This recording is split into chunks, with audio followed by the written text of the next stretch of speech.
that first game against Bonner and early in conference play and in that circle tournament, she was snatching boards, scoring 8 to 9 to 10 points every single game.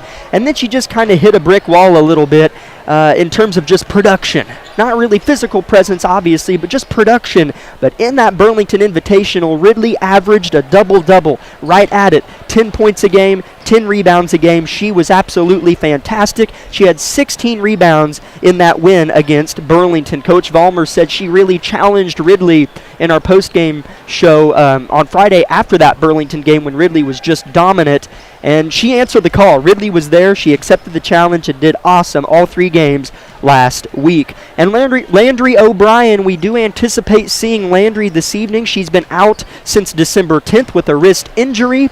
As certainly when it happened, you thought, oh man, she's gone till February. She's gone till potentially sub-state, just because it was a bad scene there in Harrison Gymnasium in Altamont. But we expect to see her today. She suited up and warmed up all 3 nights at Burlington last week. But Coach Vollmer alluded to her most likely playing here tonight after getting a few more practices under her belt and some more reps inside the practice gymnasium. As Isabel, I would say,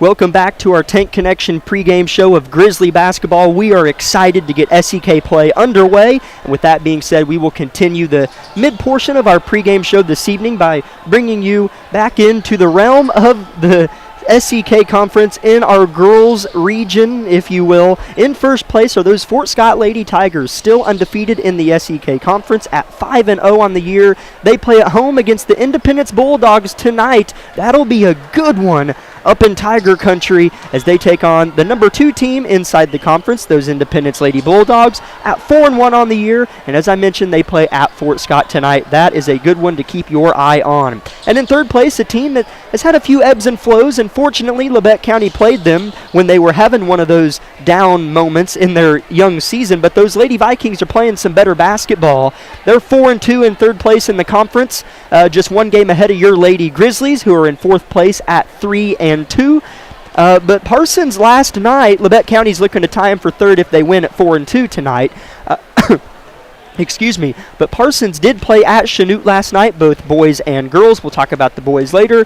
But the Lady Vikes were tested. They trailed going into the fourth quarter, but did beat the Lady Blue Comets, who have played better basketball. They beat them 50-46. So the Lady Vikes were tested last night, but got it done. In fifth place, behind Fort Scott, Independence, Parsons, and Labette County, is Chanute at 2-4. So there's a 2-game drop-off from fourth to fifth place, as Chanute did lose to Parsons last night, as I mentioned. And in sixth place, out of the 7 teams in the SEK League, the Lady Golden Tornado, we'll call them the Lady NATO tonight, are 1-4, and coming up the rear, Pittsburgh is off tonight. They are 0-6 in the SEK.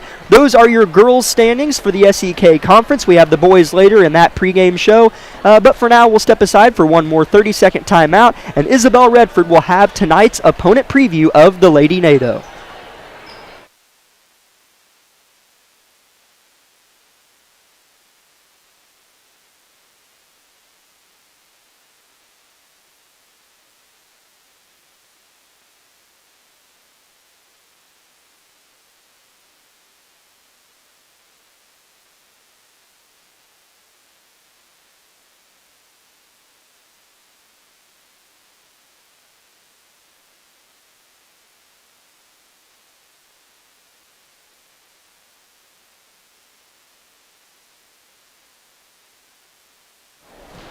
Welcome back into tonight's broadcast here at Field Kinley High School. We're going to get started with our opponent preview for tonight's game. As we kind of mentioned earlier, our opponents tonight are the Lady Golden Tornadoes, or as we will refer to as the Lady NATO. Coming in on the year, they are currently standing at a 3-8 record with 1-4 inside the SEK. As Jack mentioned earlier, they are sitting in sixth place, just in front of Pittsburgh. It's been interesting because Coach Anita Walker has, she's been the head coach here for 4 years now, and has just kind of continued to work to just kind of continue to build up this program, as she kind of in the Center Court magazine that we kind of refer to as in different things, is she's just, working on building this. It was a fairly young team when she took over, and just building experience. They were 1-19 last season, and she definitely did not want to repeat that. It's just one of those things where she was very encouraging of her girls, as she said. It's hard to continue to buy into a program when you're struggling to have wins in different situations, but she's hopeful that the experience will continue. And they've already won 2 more games than they have last year, and they're just continuing to put their best foot forward in every situation. So it's one of those things that has definitely been a positive for Coach Walker this season. Now the good thing is for her team is she does have a lot of returners. One of those being a 5'9" post, and that being Chanute Porter. She's definitely somebody that I remember in previous seasons being a fairly decent contributor to this team, and so she'll definitely be somebody to look for tonight. As well as 5'8" sophomore Taylor Carrin. She's somebody, again, younger player. Walker hasn't had her very long on this team, but she's definitely one of the top performing individuals for the Lady NATOs. So she'll be somebody that these Lady Grizzlies need to contain for sure. Now, they did have a mid-season tournament. It's actually the only Kansas team that plays outside of the state. And it is the Valley Center January Jam. They played that last week while we were at Burlington. They went 1-2 in that tournament, so definitely kind of struggled there, but still managed to eke out a win in one of their games there. So like I said, this is just it's an interesting Lady NATO team. They're still building off of experience. They're still trying to grow, as Walker does do a very good job in coaching, character, getting the fundamentals down. So she does a really good job, coaching these ladies. She's very determined just to continue to build up this program. So we'll see how they do tonight. But for Labette County to be able to knock off this team, they're going to have to be able to do a few things. One of them being to contain Porter and to contain Taylor Carrin. Those are 2 ladies that are definitely going to be kind of your leaders, and so you're going to want to watch that. You're a team that, the Lady Grizzlies are picked to win this game. That doesn't mean they're going to. So it's one of those things where, they have to be ready with that mentality of, take every game seriously and have that mentality of fighting. You control the game. You control the tempo. Make the first few punches. Continue to put your foot on the gas throughout the game. And these Lady Grizzlies will have no problem putting the game away tonight. So we will see what's in store for these Lady Grizzlies and the Lady NATO as we get ready to roll here at Field Kinley High School. Thank you very much, Isabel, for wrapping up the Tank Connection pregame show with our opponent preview. And indeed, certainly an opponent you don't want to overlook, especially on the road. A team you mentioned hung around with those Lady Bulldogs, so we shall see how this one plays out. Everyone is coming to their feet inside the gymnasium that is newly renovated and looks absolutely fantastic there on that south end. Everyone's coming to their feet for the national anthem. We're going to step aside for a 2-minute break and come back with starters, the scene setter, and tip-off.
As you can hear in the background, the atmosphere that is purple and gold, red and gold, is becoming a good one as the seats are slowly filling in. As we mentioned, it's been 2 years since I've been here. I was absent from the game here at Coffeyville last year, but on the south end they have some renovations all throughout, but on the south end they have a team's shop that you can go buy some apparel and the concession stand, and it just looks modern, it looks collegiate, and it looks awesome. So it's pretty exciting for Coffeyville to amp up their venue. But for now, starters are being named off. For the home team, the Lady NATO, number 1, a freshman, Kaylin Karen. Number 2, a freshman as well, Savannah Viets, perhaps the sister of Ethan Viets, the big-time scorer for the men's team from last year. Number 11, a 5'7" senior, Michaela Strickland. Number 24, a 5'7" sophomore, Taylor Karen. Number 32, a 5'9" senior, Shantae Porter. She'll play on the inside. And for Labette County, it's going to be, it looks like Kinsley Boss is going to get the start tonight, I believe, for Labette County, Isabel, as well as Audrey Dewey, Kaiten O'Brien, Nevaeh Jones, and Shelby Wilson. Both teams making their way to midcourt tonight. Scene setter coming up right now and tip-off following. Broadcasting live. Meister for 3 in the lead! Yes! From the studio of KLKC Parsons, Wilson launches another 3, and it's pure for Shelby Wilson! This is Grizzly Basketball on 106.7 FM KLKC Parsons. Unbelievable win! I cannot believe it! Labette County wins the tip, and we're underway for possession number 1 inside the resumed SEK play for the back half grind of the season that is conference play. Shelby Wilson, right wing 3, air ball far side, and that'll give it to Coffeyville. And give me a moment to correct myself on the starters. For Labette County, it is Nevaeh Jones, Shelby Wilson, Ridley Lynn Cherney, Audrey Dewey, and Kaiten O'Brien. Landry does have, or the whole bench actually, they have their shooting shirts off. So it looks like Coach Vollmer is ready for another night of a deep bench rotation. Meanwhile, Coffeyville with possession number 1 themselves. The point guard with it, it's Savannah Viets. She'll throw it to the far side, Karen. They want to go inside, and they do. Dewey tries to force the jump ball, and she doesn't get the call, but that's 3 seconds in the lane going the other way. Yeah, is that something Labette County's done very well with their opponents, and I have a feeling they'll do it tonight as they like to apply pressure, and a lot of times teams can't quite handle that on the ball pressure, so we'll see how that prevails tonight. Meanwhile, Labette County turns it over, going 94 feet the other way, and Coffeyville reverses the court. They're working left to right, your Lady Grizzlies right to left. Dribbling is the point guard, Viets, at the foot of the Golden NATO at mid-floor. Vollmer is the coach, Brianna that is, for Labette County, and Anita Walker's head coach of the Lady NATO. Porter flashes, they throw it inside. I don't even think it hit anyone. Oh, they're going to say Wilson got a paw on it, and it's going to stay with Coffeyville. She might have. It was just a poorly thrown pass, so she probably just kind of stuck her hand out there and just scraped it by. The ref obviously saw enough contact there. As we are about 2,000, 3,000 feet away from the floor, so I can't really argue with any calls that I see tonight. We are up in the crow's nest for sure. 6:30 to go first quarter. Picking up her dribble in prison is Viets. She gets it out, and she gets it right back. Dribbles with the left, throws over O'Brien, leads the team in steals, gets a hand on it but can't find it, and it's in the hands of Viets yet again. Far side, Strickland with it, now corner, deeper in front of Coach Vollmer. Pass intercepted, Audrey Dewey. She's the other way, inside the paint. Going to have to use that left hand, and is fouled from behind before she can get it up by Karen. Yeah, that was a good read there by Audrey Dewey, as she just kind of could read the eyes of the Coffeyville offense and just went right into the passing lane. So good read there by Audrey Dewey for the steal. Labette to inbound, Lynn Cherney left side, A set play for Kaiten, well defended on the exterior by Porter. They'll rotate it. Jones loses it. It's a turnover fest here in Coffeyville. Both these teams were off on Tuesday night, coming off of their mid-season tournament grinds last week. 2 minutes into the first quarter, still zeros. Porter working on Lynn. That's a bully-on-bully matchup. Porter misses, but she tips it out. Three-pointer coming from Viets. No good. Good position underneath, and missing the lay-in is Karen. That was a good look, and then Ridley loses the board out of bounds, and here comes Landry O'Brien for the first time since December 10th. Yeah, since we played collegiate. Whatever date that was. It's been a long time, so she's got to be excited to be back in now. She has that left wrist pretty heavily taped up. We'll see if she can just kind of get back in a groove, you know. I mean, we mentioned that she's about an 8 to 10 point difference, but off of an injury, just kind of want to see her get in a rhythm and get back into play. Missed three-pointer from Coffeyville. Rebound, Kaiten O'Brien. She'll cradle, shoot, and she's fouled. I think that she's going to get 2 free throws. That's either going to go on Porter or Strickland, and they're going to say the foul's on the floor. So she'll inbound.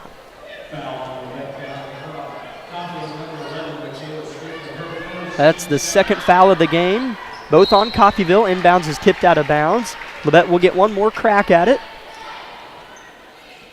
It's the first on Strickland. Kaiten will flip blocks and throw it in from the left side.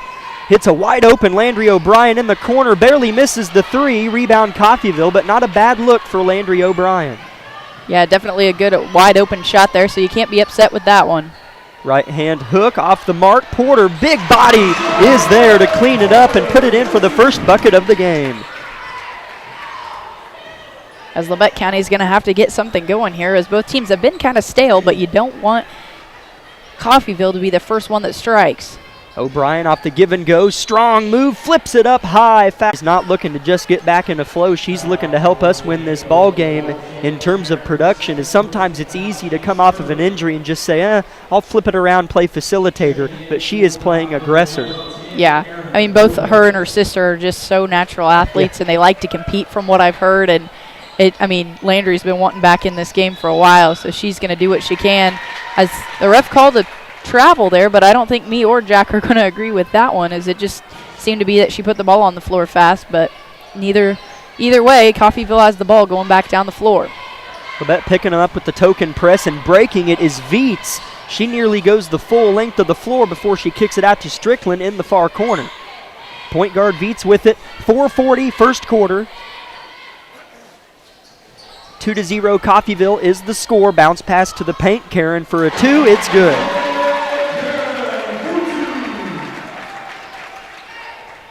That's Taylor Karen, leading scorer. Here comes Jones with the left hand, now goes behind the back.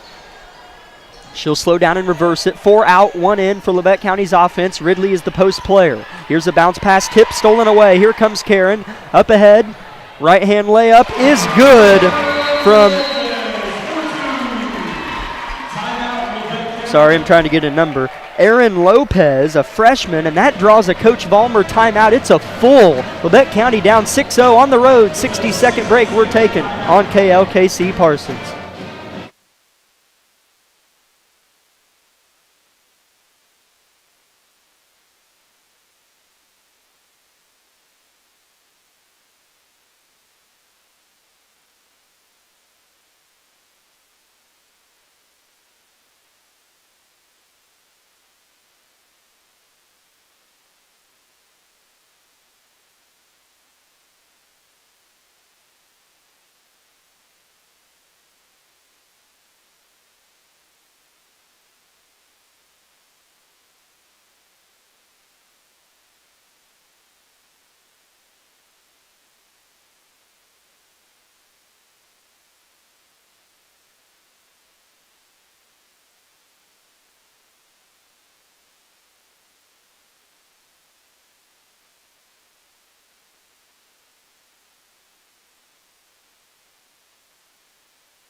Labette County with the basketball out of the Coach Vollmer timeout. Halfway through the first quarter, Labette still scoreless, trailing the home team, Coffeyville, 6-0. O'Brien in prison, and she's not bailed out of there. Jump ball going to Coffeyville.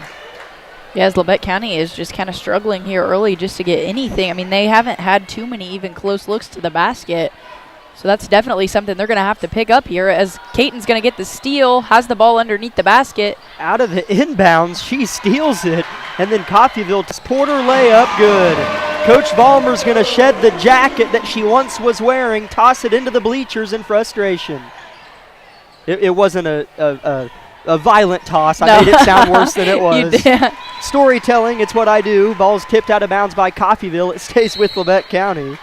And checking in is Audrey Dewey, a starter. Who will she snag?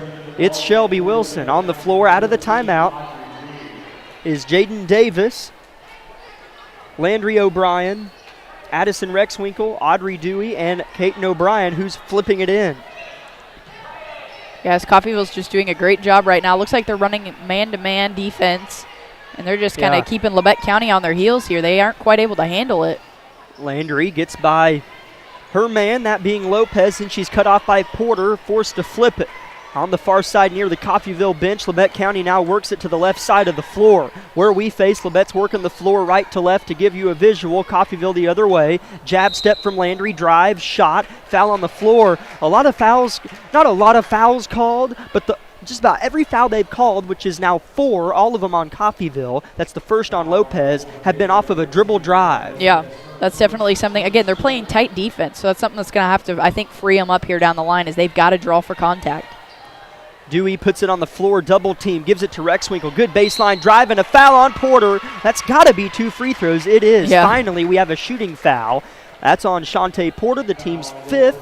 Labette County yet to commit a crime. That's the first on Porter. And Addison's going to try to get Labette County above 0. And that would be nice just to kind of break kind of the scoring problem we've had here in this first few minutes. And she gets the friendly roll, hit the rim 3 or 4 times, but dropped through that nylon. Checking in for Coffeyville for the first time off of the bench is Aubriana Noblet, a 5'6" junior.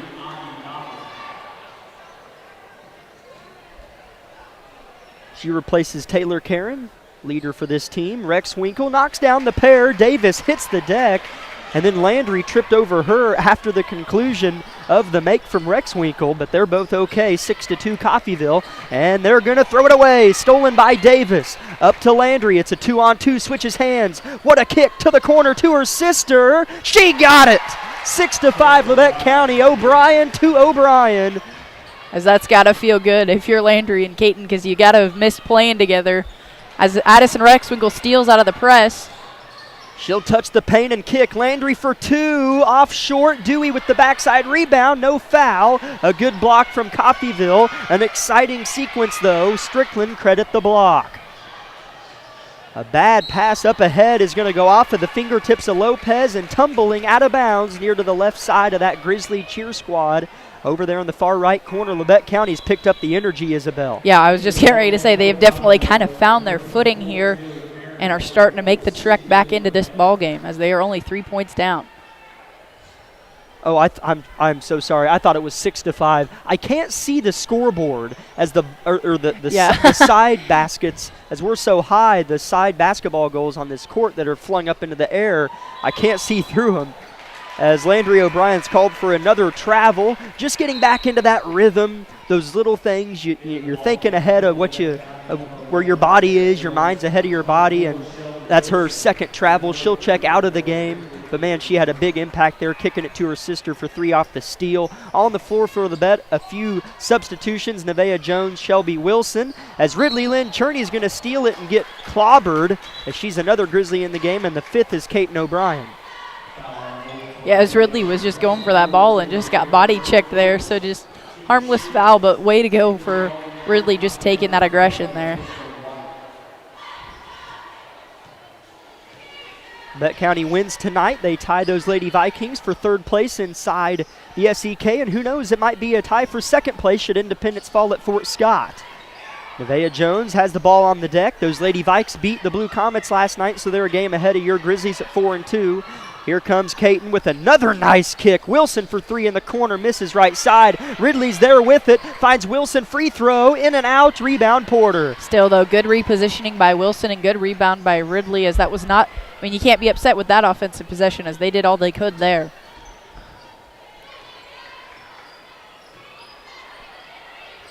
Coffeyville with the basketball. We have a number 4 I don't see a number 4 in the book.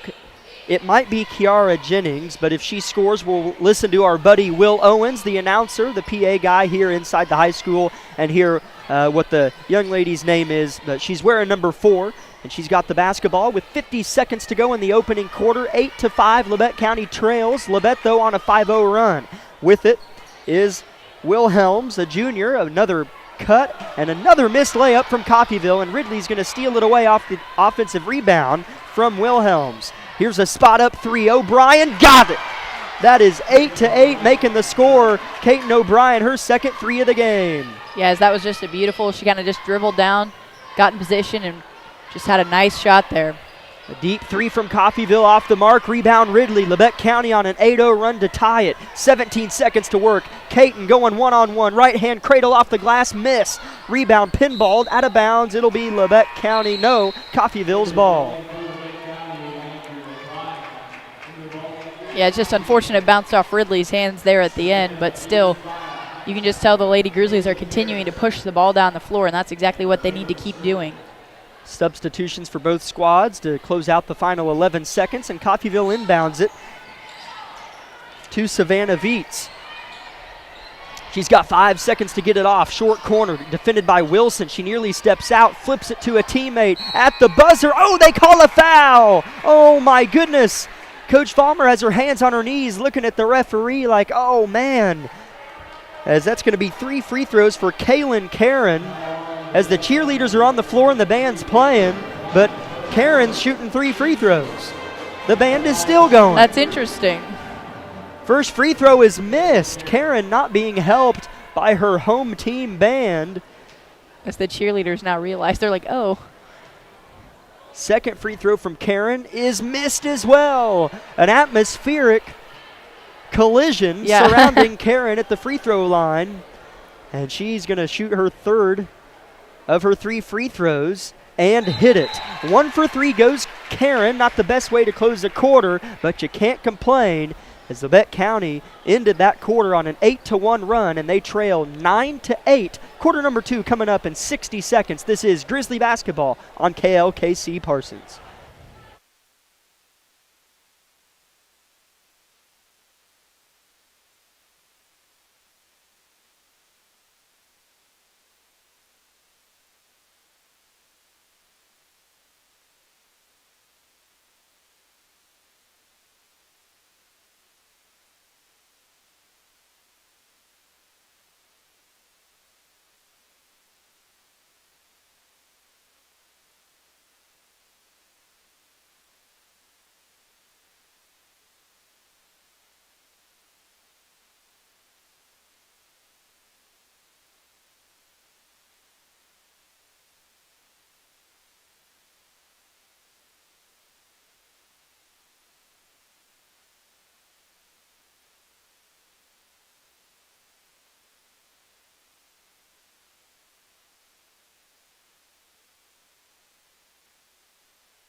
Nine to 8 is your score. Home team Lady NATO on top of your Lady Grizzlies, who will start with possession in quarter number 2. On the floor for the team in black, your Lady Grizzlies.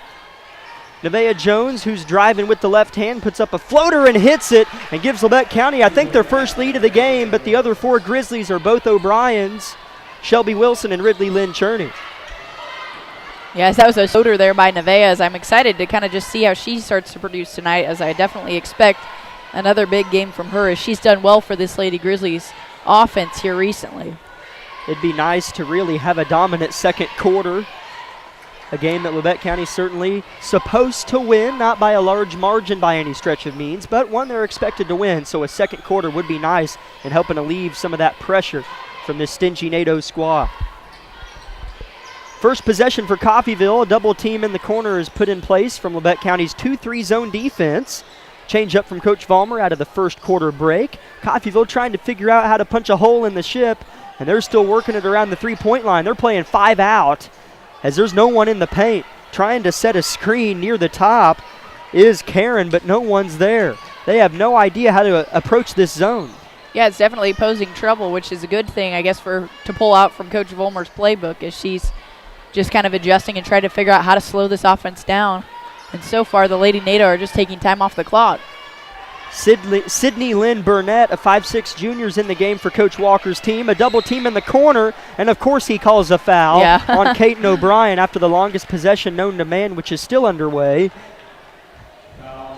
As Labette County scored within 10 seconds, 13, 15 seconds of the second quarter, so Coffeyville's had the ball for about 80 seconds.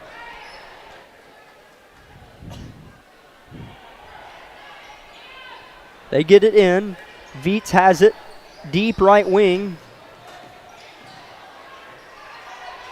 Now they finally get inside to the zone, suck in the defense. Now they kick it back out. A left wing three is good from Sydney Lynn Burnett. As that was definitely more of a planned play there. I assume that's exactly how that was designed, as she was ready for the shot. An adjustment after the Kaiten O'Brien foul, her first and just the team's second. Jones for back-to-back, misses, and Lynn Cherney's fouled on the backside block, and will shoot 2 free throws after the ensuing NATO foul.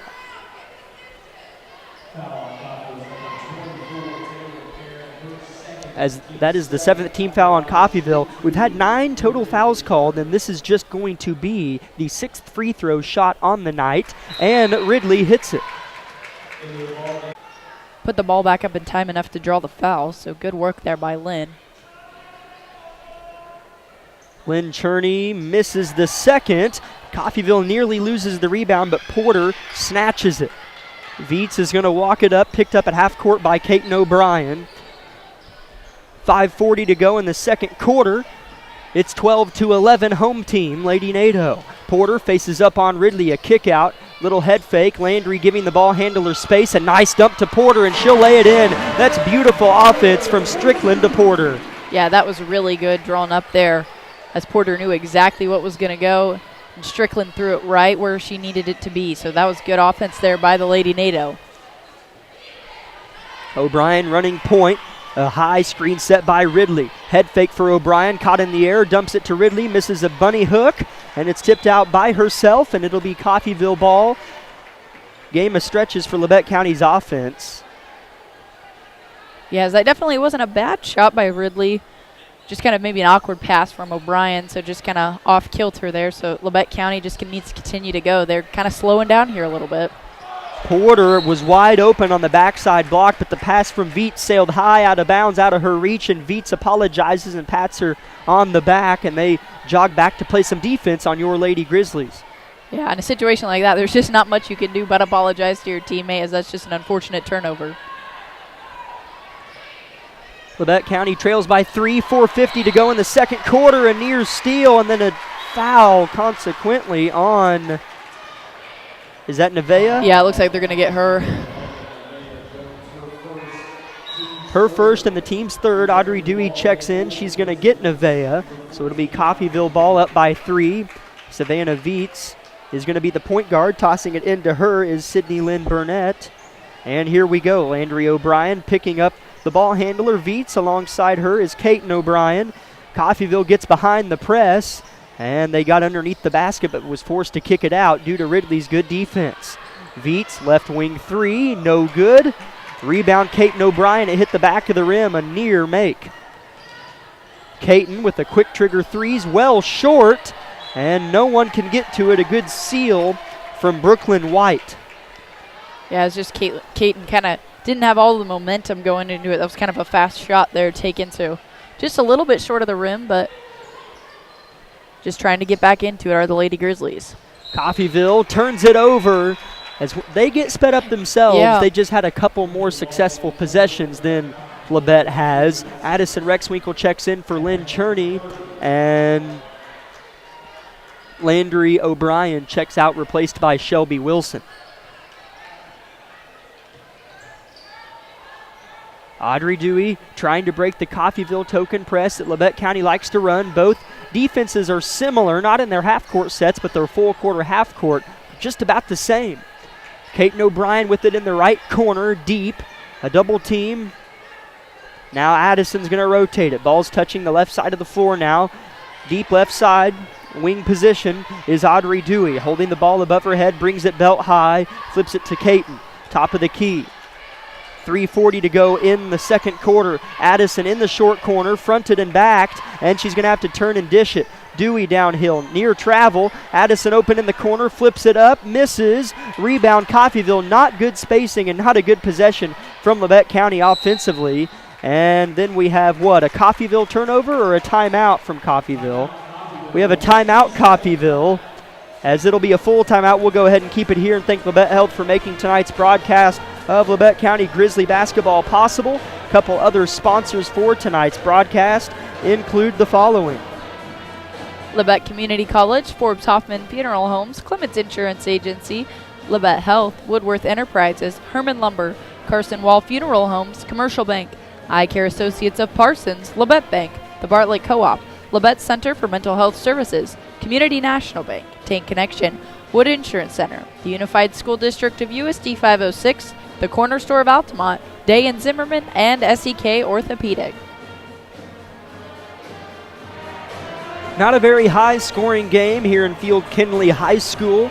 Labette County had just 8 points in the first quarter, as it was actually a Labette County lead to finish off that first quarter at I missed a bucket. It was 9-8. Coffeyville led at the end of the first quarter. So, I mean, kind of a game of runs. Labette County hasn't had just quite as many successful offensive possessions, but both teams have turned it over their fair share of times. Yeah, it's definitely not been one team necessarily making more mistakes than the other, as like you said, the score's pretty even, but it's one of those things of just teams kind of going in their own ebbs and flows.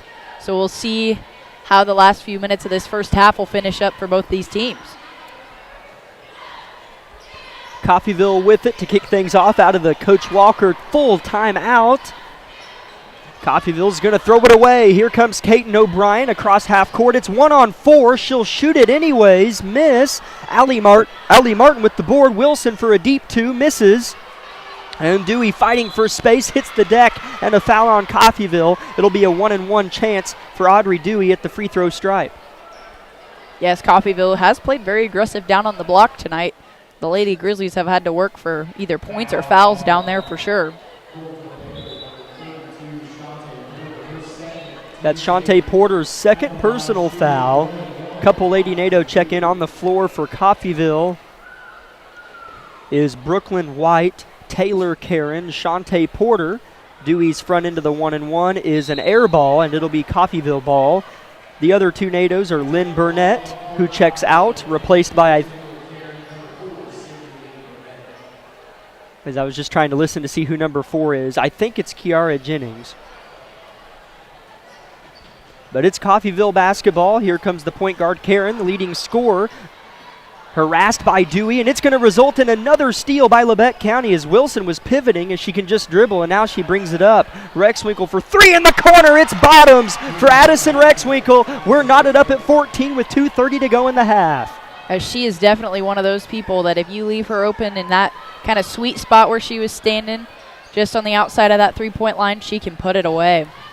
Little drive and dish, another steal. Guess who? Addison. Oh, she flips it underhand, bowling style, into the awaiting grasp of Lynn Burnett. Coffeyville, a savored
Welcome into our eye care associates of Parsons, Doctors Gilmore, Newland, and Ray. Halftime show of Lady Grizzly basketball. Jack Leak with Isabel Redford and Lucas Hayward on the YouTube live stream. Some halftime totals for you. 6 different scores for Labette County and 6 different scores for Coffeyville. Leading the way for Labette County was Addison Rexwinkle with 7 points. Caton O'Brien with 6. Landry O'Brien with 3, Allie Martin with 2, Nevaeh Jones with 2, and Ridley Lynn Cherney with 1. For Coffeyville, Shantae Porter leading the way with just 4 points. 3 players had 2 points. That's Strickland, Karen, Lopez, Strickland, and Karen. And then the other Karen, that being Kaylin, had 1 point for Coffeyville. And Sydney Lynn Burnett hit a 3-pointer in the second quarter. And speaking of the second quarter and the box totals, Labette County trailed Coffeyville 8-9 at the end of the first quarter, and then they outscored Coffeyville 13-5 in that second quarter. Isabel, what changed in quarter number 2 for Labette County? Yeah, I think part of it was just that initial Coach Vollmer timeout of granted we're up high enough, I couldn't hear a word she said, but I just think it was one of those motivators, come on, get it together, get your head in this game. And from then on, I felt like it was just a totally different Grizzly team. They kind of built some momentum. They had moments where they were just kind of continuing. They had that 5-0 run, and they continued to build off that. So it was just one of those things where they were making Coffeyville make more mistakes, and they were capitalizing on it. And we saw that especially late in the second quarter. So definitely a whole different team going into that part of the first half. And I hopefully we'll continue to see that. I mean, we're starting to get some ladies that are scoring hot. We're starting to get them, comfortable. They're in rhythm. I mean, yeah, you don't play Tuesday, so that's kind of part of it. You're kind of out of that normal groove. You just came back from a tournament. So it's one of those things where, it's just, okay, we're back in SEK play. Let's get going. And so I think that's kind of what we saw is a little bit of that rust getting knocked off. We're playing a traditional Friday night, high school basketball game. And so it was nice to see, them kind of get back into that. I saw them run some nice transition breaks back down the floor after some steals that I was really happy about. That's something I know Coach Vollmer really likes to run well, and that's something that's always been a part of this Lady Grizzlies offense. I've seen a lot of good passing, especially late in that second quarter, And again, the rebounding has improved a lot as well. Ridley had some good boards. I mean, it's hard. Those Lady NATOs are kind of wanting to be aggressive. They're kind of wanting to push you around down there. And while the refs have called a lot of that stuff, some of it they get away with, and that's just basketball. That's just being part of playing down low, having to fight for your position. And that's something that I've definitely seen Coach Walker kind of yelling at her girls is get position, find that, opening, get your feet around, box that girl out. And I think while the Lady NATO have struggled with that in the first half, the Lady Grizzlies have done a really good job with it, getting second chance looks and other things. So exciting to see what will come in the second half. As one of your keys to the game is get our heads back into SEK play. And Labette County in that first quarter looked like they were still in the funk of the Burlington tournament. While they played good on Friday, Saturday, I'm more or less referring to that Tuesday night performance against Independence. Yeah. Sluggish on offense, couldn't score. But luckily, the difference between that Independence game and tonight, at least in that first quarter, was that Coffeyville, unlike Independence, didn't just score on us. Coffeyville had an amazing opportunity in that first quarter to be up 15-8, 16-8. 14-8, just have that little arm's reach against Labette County, who's a hard team to beat and a hard culture to just put away, because they'll never go away. But Coffeyville had a good chance to at least make a little separation, but they had to settle for just a 1-point difference at the end of that first quarter. And then, like I said, Labette County, a switch was flipped. They got to the free throw line. They shot 2, 4, 6, 8, 10 free throws. They hit 6 of them, so not a fantastic margin, 60% from the line in that second quarter. But they slowed the game down when they wanted to, and they sped it up, like you said, got out and ran when they wanted to. And that's why we have our halftime score, Labette County 21, Coffeyville 14, 2:15 until the beginning of the third quarter. This has been your Eye Care Associates of Parsons halftime show. We thank you for tuning in to 106.7 KLKC Parsons, and we'll step aside for a 2-minute timeout and come back with third quarter action.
Coffeyville with the ball. Perfect timing out of the break. Looking to cut into the 7-point Grizzly lead, and an airballed three is not how you do it. Savannah Viets put one up deep right side in front of her head coach. Labette County will get it to add to that 7-point margin. Yeah, as if you're Labette County here, you want to be the one to strike first this half. You set the tone and pace for the next 16 minutes. Labette County working it around the three-point line. Players cutting, players slashing. No one there. Well defended by the Lady NATO. Ridley pushed in the back a little bit. A step back three from O'Brien. She didn't adjust for the step back, and she airballed it way short. Yeah, just maybe not the best shot selection there by Kaiten O'Brien, as it just fell out of bounds just underneath the rim.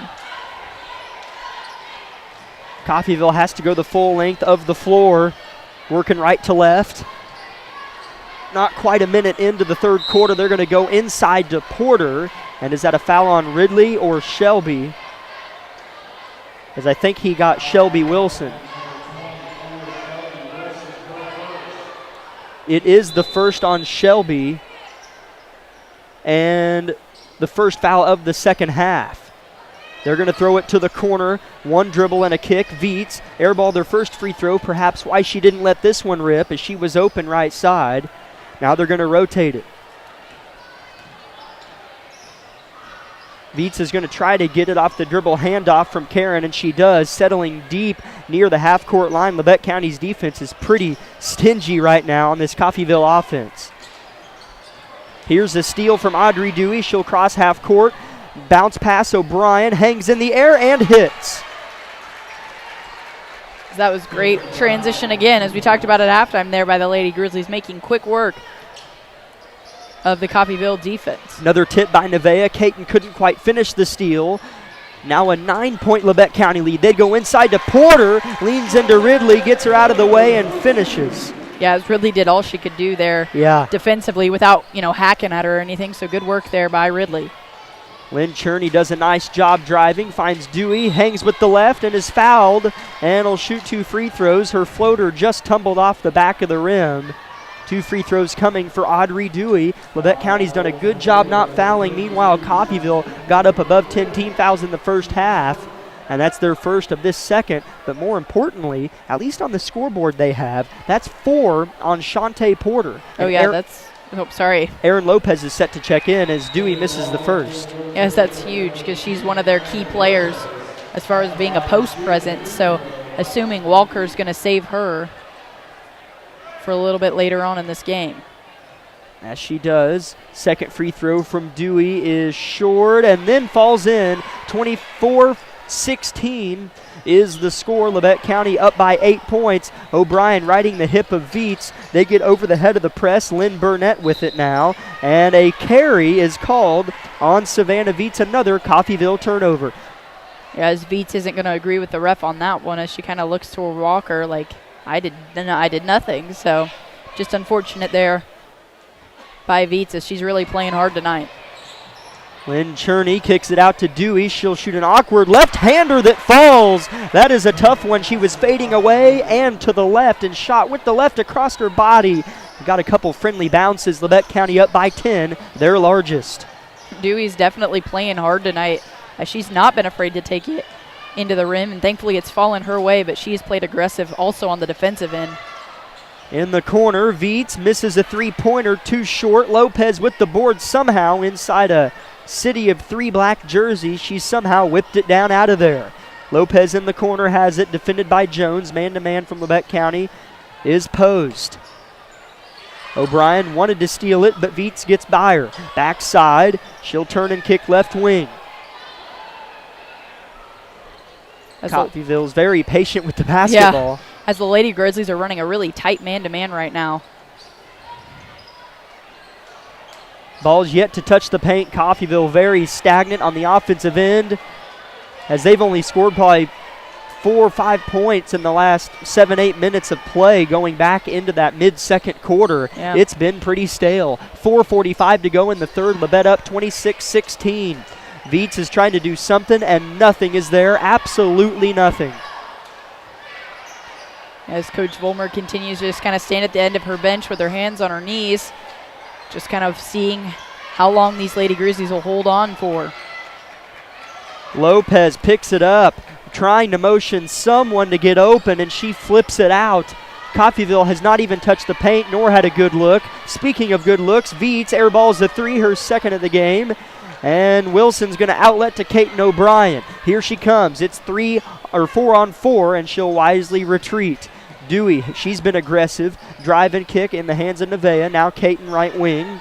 5 outs, no one inside the three-point line. Now Ridley and Dewey infiltrate.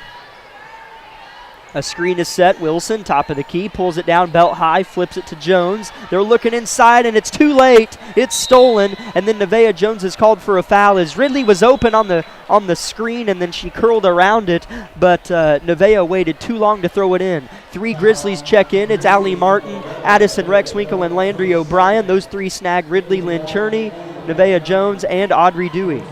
Yeah, as Nevaeh just kind of second-guessed herself there, because I think the first time if she had chosen to pass it, would have made it in there. So just unfortunate timing, but nothing too detrimental for the Lady Grizzlies. Taylor Karen has been held to just 2 points. She's a big player in terms of production for this Lady NATO squad, and yeah, that's going to be a foul. That's a foul. As Shelby Wilson may not have fouled her, but the way in which Shelby went to create the jump ball, she just kind of bullied and just bam, ran right into her. Is you got to go in a little bit more gentle with a little bit more touch, and that was a good opportunity for a jump ball. That's the second on Shelby and the third on Labette County with 3:24 to go in the third quarter, and that's a 5-second violation on Coffeyville, who couldn't get it in. They can't do anything on offense. Yeah, it's just been a struggle here to get anything going, much less if they can get a shot off if it hasn't resulted in some sort of turnover. Kaiten O'Brien dribbling at the silver volleyball stripe, making its way across the full width of the floor.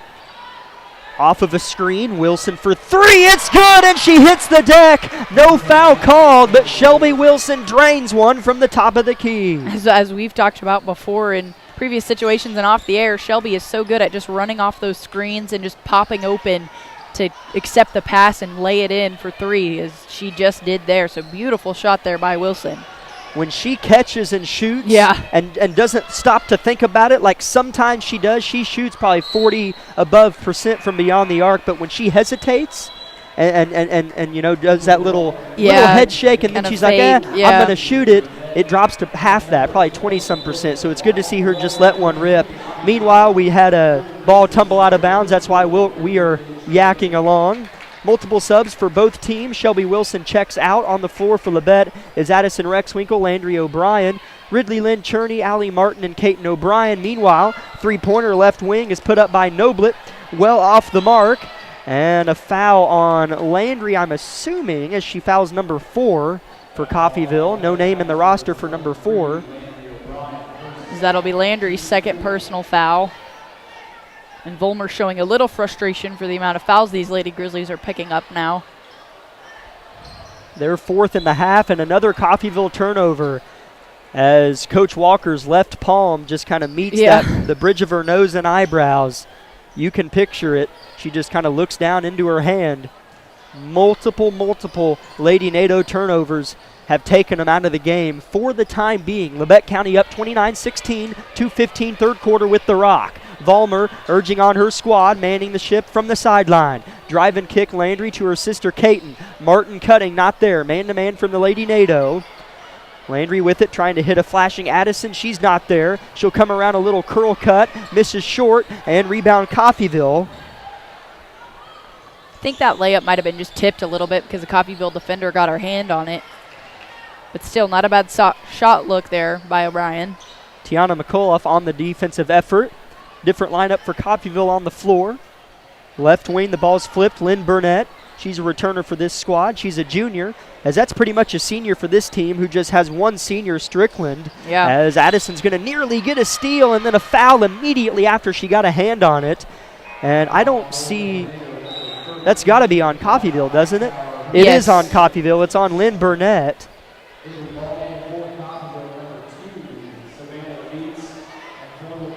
Savannah Viets back in the game for Coffeyville as Labette County throws it in.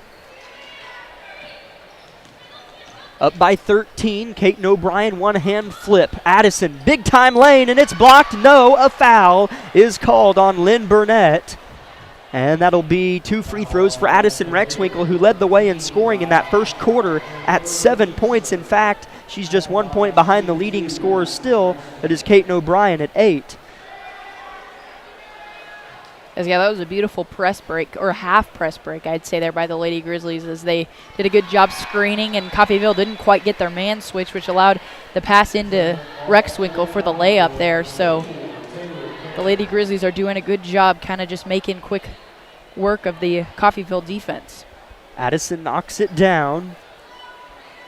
Taylor Karen back in the game. She makes the second as well, overtaking that number 1 slot for leading scorer. Addison is 6 for 6 from the free throw line with 9 points on the evening. Allie Martin gets her hands on it, so does Ridley, and it's going to go out off of Ridley, as I thought for sure that was going to go off of Lynn Burnett as she was hovering in midair with the ball above that purple baseline, and she threw it off of Ridley's arms as she was following her out of bounds.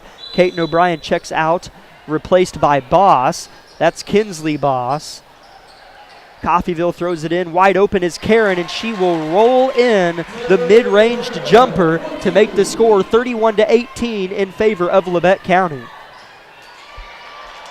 Meanwhile, a steal from Karen underneath the basket.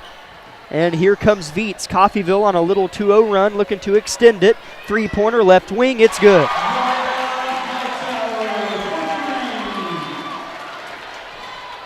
Lynn Burnett, her second 3 of the game, 31-21 the score.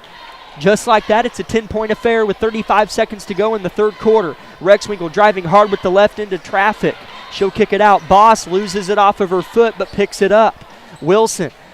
Ridley underneath, double team. That's gotta be a foul. Yeah, there we go. It looked like he was gonna go for the jump ball, but he does call a foul. And that's the 4th on Coffeyville, matching Labette County's foul total, and the 3rd on Karen, Taylor Karen, who provided a spark with a little 2-pointer, then a steal that led to a Lynn Burnett 3-pointer.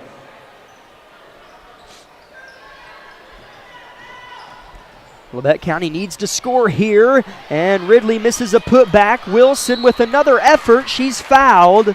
That might be on Karen unless it was from the backside, as Wilson is going to shoot 2 free throws to try to get it back to a dozen, as that is on Karen. That's her 4th.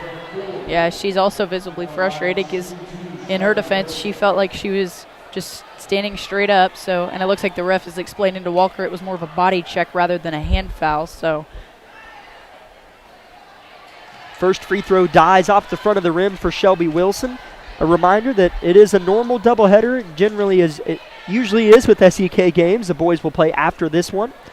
That should be exciting, fast-paced game up and down. Shelby rattles home the second. She's got 4 points on the night, all of them in this quarter.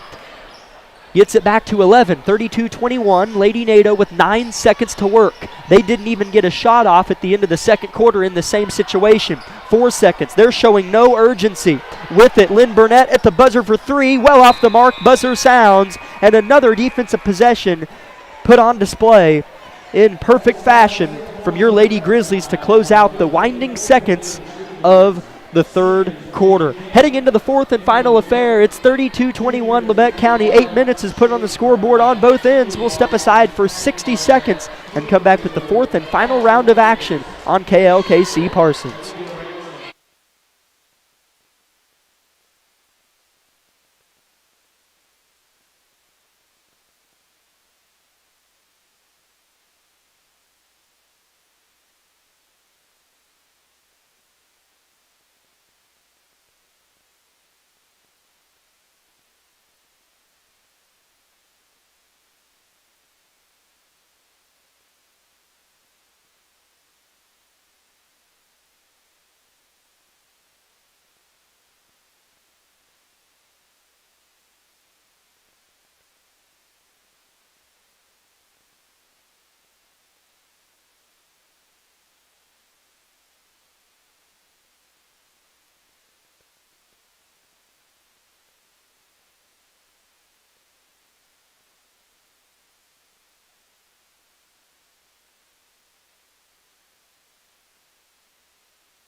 Labette County will maintain possession of the basketball going into the fourth quarter. As I have a score correction, Addison Rexwinkle has 12 points on the night.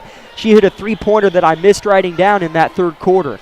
Meanwhile, Ridley Lynn Cherney misses a bunny hook with the right hand, more so a floater. And here comes Coffeyville the other way that got as close to 10 in that quarter, but was outscored in the end by 4 in that third quarter in all to give Labette County an 11-point lead going into this quarter. Here's a drive from Viets, and that's going to be a block on Dewey, and 2 free throws coming for Savannah Viets. That's something Coffeyville has to do. They have only shot 3 free throws all night. Oh, wow. And it was on kind of a botched play at the end of the second quarter where Karen went 1 for 3 from the line, Kaylin Karen, as she was fouled on a deep three-pointer at the buzzer just to heave. Or it might have been the end of the first quarter. I don't exactly remember, but Viets misses the first. She makes the second, getting it back to 10.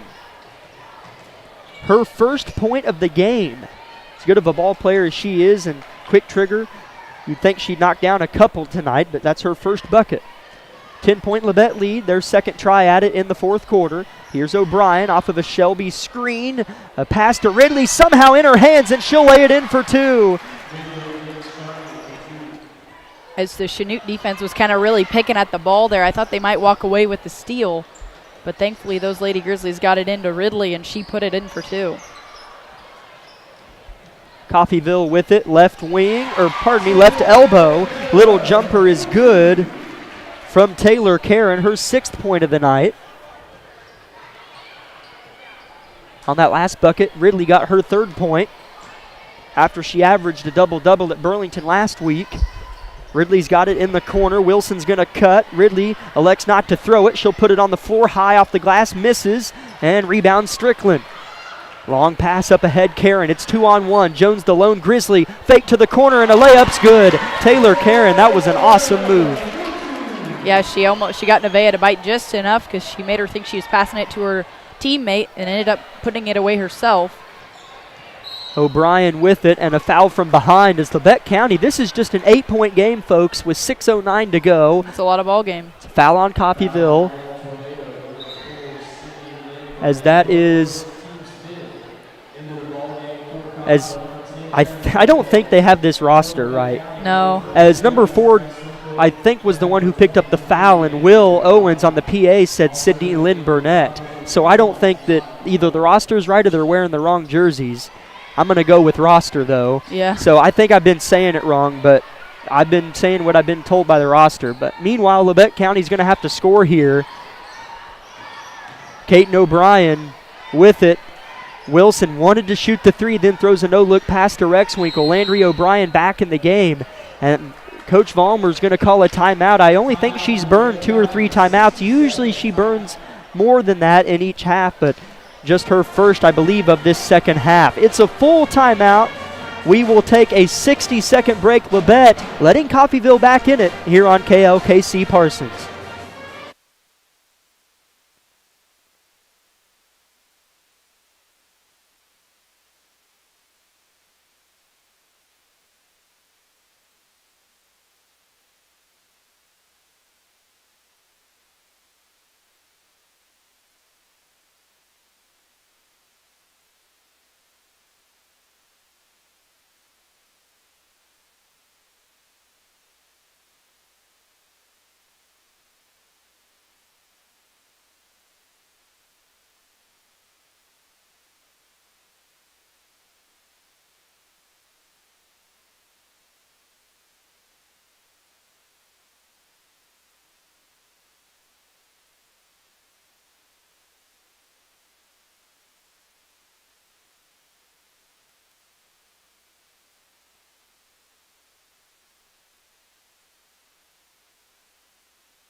Welcome back to Coffeyville. Labette County up by 8 with the ball. Out of the Coach Vollmer timeout. Rexwinkle, big time 3 in the corner, air ball. Here comes Lopez. Long pass up ahead to Hightower. Right hand layup is good. And I'm kind of glad that Hightower was the one to score. because number 13, I've been saying Sydney Lynn Burnett like it says on the roster I was given, but number 13 is Raya Hightower, so a big connection as it took us 3.5 quarters to get it right, but there was no other way for me to know. So Hightower has 8 points on the game now. And number 4 is Sydney Lynn Burnett. Okay. It's all kind of coming There together we go. now. Here's Landry with it. Left wing answer. Misses off the left of the rim. Ridley fighting for a board, and Caton is going to save it from a backcourt violation. She is harassed, and that's going to be a foul on Lopez. That'll be a 1-and-1 now for Caton. As it would be big to hit both these. Labette only up 6 with 4:44 to go. O'Brien misses. Rebound Wilson. Shelby snatches it in the corner, saving a possession for your Grizzlies, who desperately need a bucket. Here comes Landry. Firm with the right hand dribbling. Addison now rotating it. Landry with the ball fake. Defended tightly by Hightower. Retreating. Given space. Now it closes. Ball on the floor. Rexwinkle in the corner picking up her right foot. Wilson left wing 3. Short. Dies off the front of the rim. Rebound Porter playing with 4 fouls, and here we go. Yeah, this is going to be huge. I mean, the Lady Grizzlies are going to have to defend in all phases. Three-pointer, it would have been huge. It misses, but a rebound by Hightower. The three-pointer was put up by the hot hand, Taylor Karen. Inside they go. Porter, Hightower, right wing 3 is good. She is hot right now as the Lady Grizzlies have to respond as their lead is down now only to 3. Hightower at 11 for Coffeyville. It is 34 Labette, 31 Coffeyville. An old-fashioned road game in the league. Rexwinkle on the cut, and a foul is called on Viets, and that'll be 2 free throws for Addison Rexwinkle, who has yet to miss from the stripe. What a ball game. Yeah, this is definitely coming down to the wire here. It's 3:42. Continue remains. Addison is yet to miss. She's 7 for 7, gets the first one to go. Checking in is Nevaeh Jones, getting Landry O'Brien, who has played just about as well as you could have asked. Yeah, she's definitely put in all the effort you could have asked for coming off of an injury like that. So great work tonight by O'Brien. Addison makes the second free throw as well. I'm not saying Labette County needs to win this because they don't statistically, but if they want to win the SEK and they want to have to work a little less hard for it, you've got to leave Coffeyville, Kansas with a win tonight. Yeah, they need to play like they want it here in the next 3 minutes. 3:25 to go in the game, up 5. Labette County playing defense. Coffeyville with it. High post, Karen. Right wing, ball's on the floor, and she's going to somehow get it back. Timeout, Coach Walker. As hitting the deck and losing it was Taylor Karen. As going to pick it up was either Shelby or Nevaeh. Yeah. And Karen, her right arm acting like a crane game, reached out, pulled it back in, tucked it against her chest, and Coach Walker called the TO.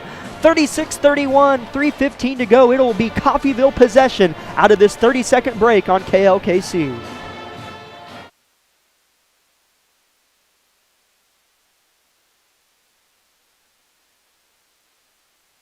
High school sports fans, follow your team live with the free ScoreStream mobile app. Just download ScoreStream to get real-time scores, photos, and awesome video from your game and your rivals. Plus, follow your favorite teams and friends. Get real-time high school sports from ScoreStream.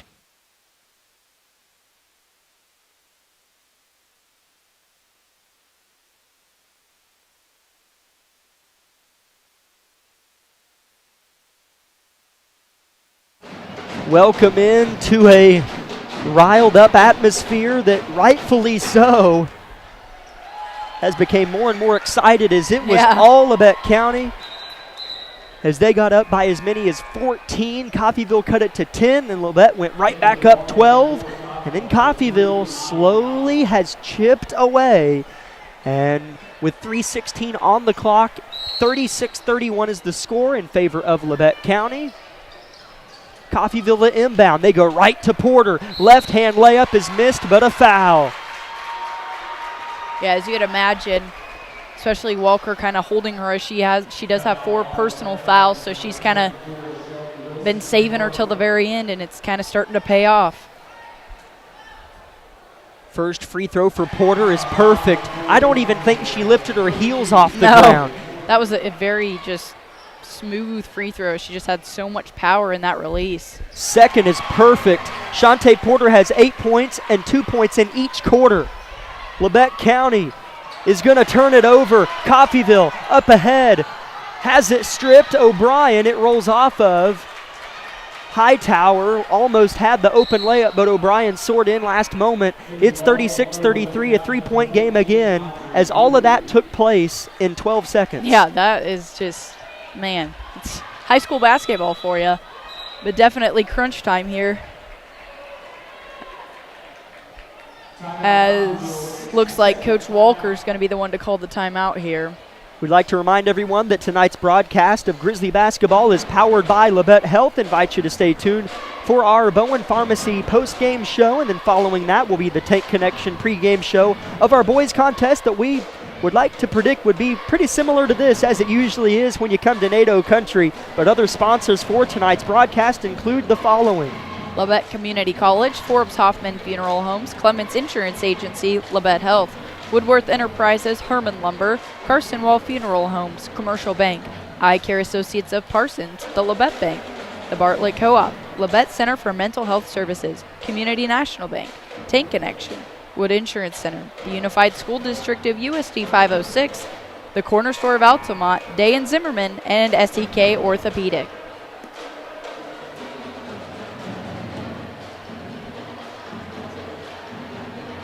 It might help if I turn my mic up. That usually does the trick. Yeah. Labette County leads 36-33 with 3:04 on the clock. Isabel, walk me through how Labette County needs to handle this next 3 minutes. Well, they kind of have it's one of those things where they just kind of let the lead slip away.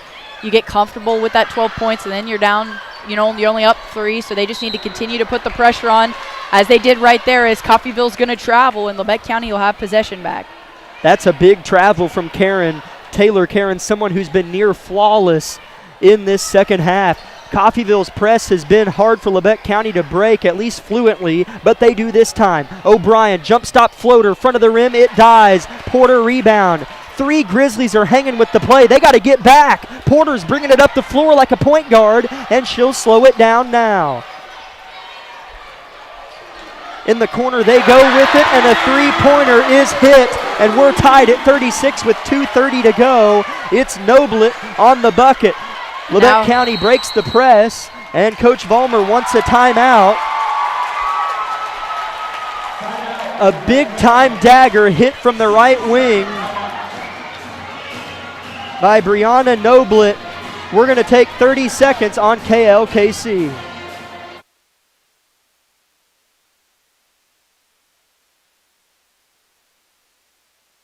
V93.5 is your home for the best variety of the 80s, 90s, and today. Get your day started with the Anna and Raven Morning Show. You're the judge during couples court. Couples share their disagreement, and then you decide who's right. Think you know pop culture trivia? It could pay off, and you score the cash jackpot when you play Can't Beat Raven. Krause in the House gets you home every weekday afternoon starting at 2. Stream us anytime, anywhere at KLKCradio.com. Here in Coffeyville, 36 all. And it'll be Labette County ball as Coach Vollmer called a full timeout, and the ref signaled to the score table that it was 30 seconds.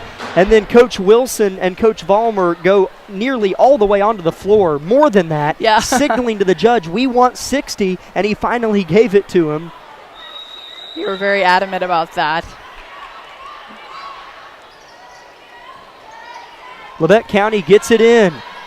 Jones, 12-footer off the glass, missed badly. That's tipped out by Porter, and it stays with Labette County. As every possession is going to matter so much here.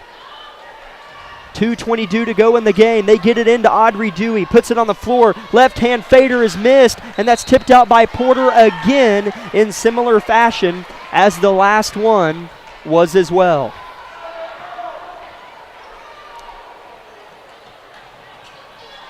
They get it in, backside block. Wilson gets it to go off the glass. Labette County up by 2.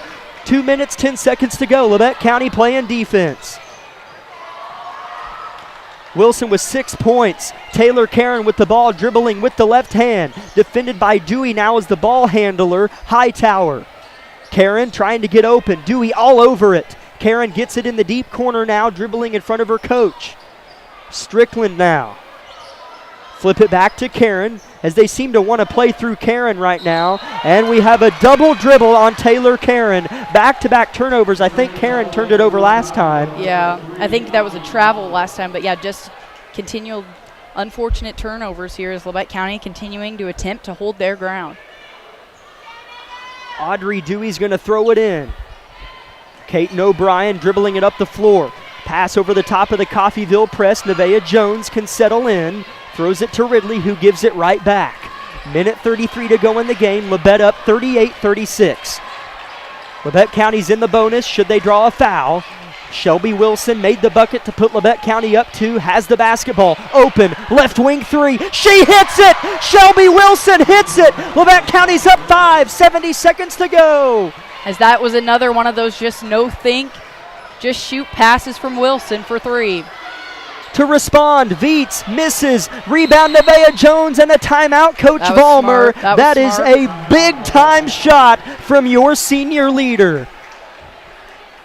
Yes, that was just such a confident, I mean, she was wide open, but such a confident shot there from just, you know, you're late in the game, you need every bucket to count. Sometimes you can overthink those shots, but Shelby just ice in her veins, laid it in for 3. Shelby Wilson did not score in the first half, and she's at 9 points in this one.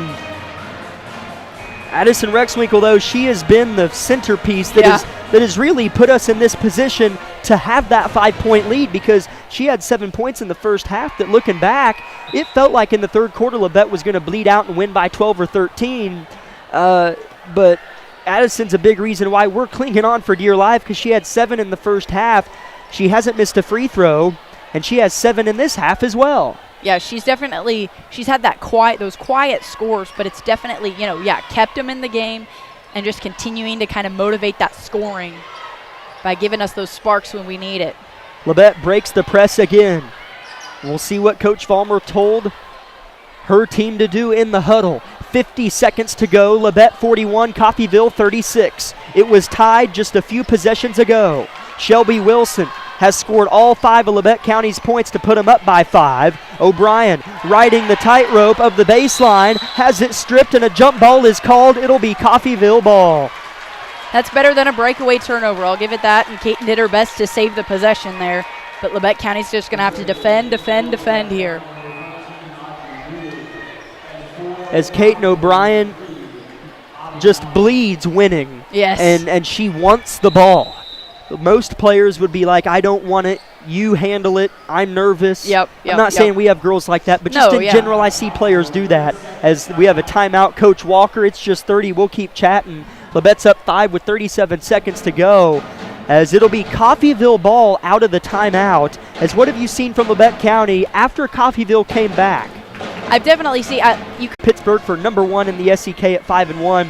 And in third place, Chanute, the Blue Comets, are 4-2 inside the SEK. They beat Parsons last night, 58-42 at Chanute. And speaking of Parsons, they're in fourth place at 3-3. They won the Lancer Classic last week, their midseason tournament at Southeast. The Lady Vikes and the Vikings, I don't know what else to call them, the Boy Vikings, I guess, were Southeast Lancer Classic champions. So congratulations to the Parsons Vikings, playing some better basketball in terms of the boys' side of things. They were in a big slump.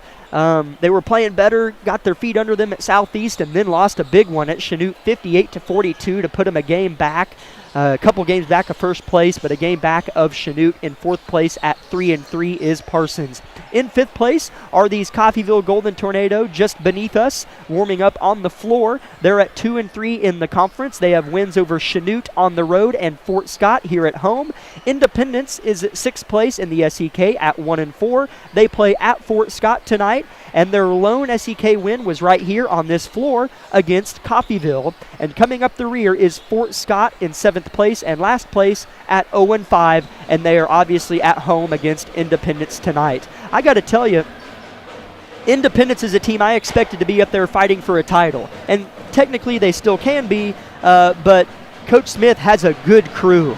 He's got a big man to work around with Easton Ewing, good guards who play good defense. His dad and I had some time to kill Saturday afternoon before our game. We went and watched Independence play Burlington the first half of that, and while they trailed at halftime by 7 against Burlington, Independence looked good. They're tough. Their guards are strong. They handle the ball well. Players wiping the bottom of their shoes for one final time before the shoes start squeaking and the whistles start blowing. We're moments from tip-off. Hudson Baker at mid-court. He's going toe-to-toe with the 6'6" Griffin Adamson.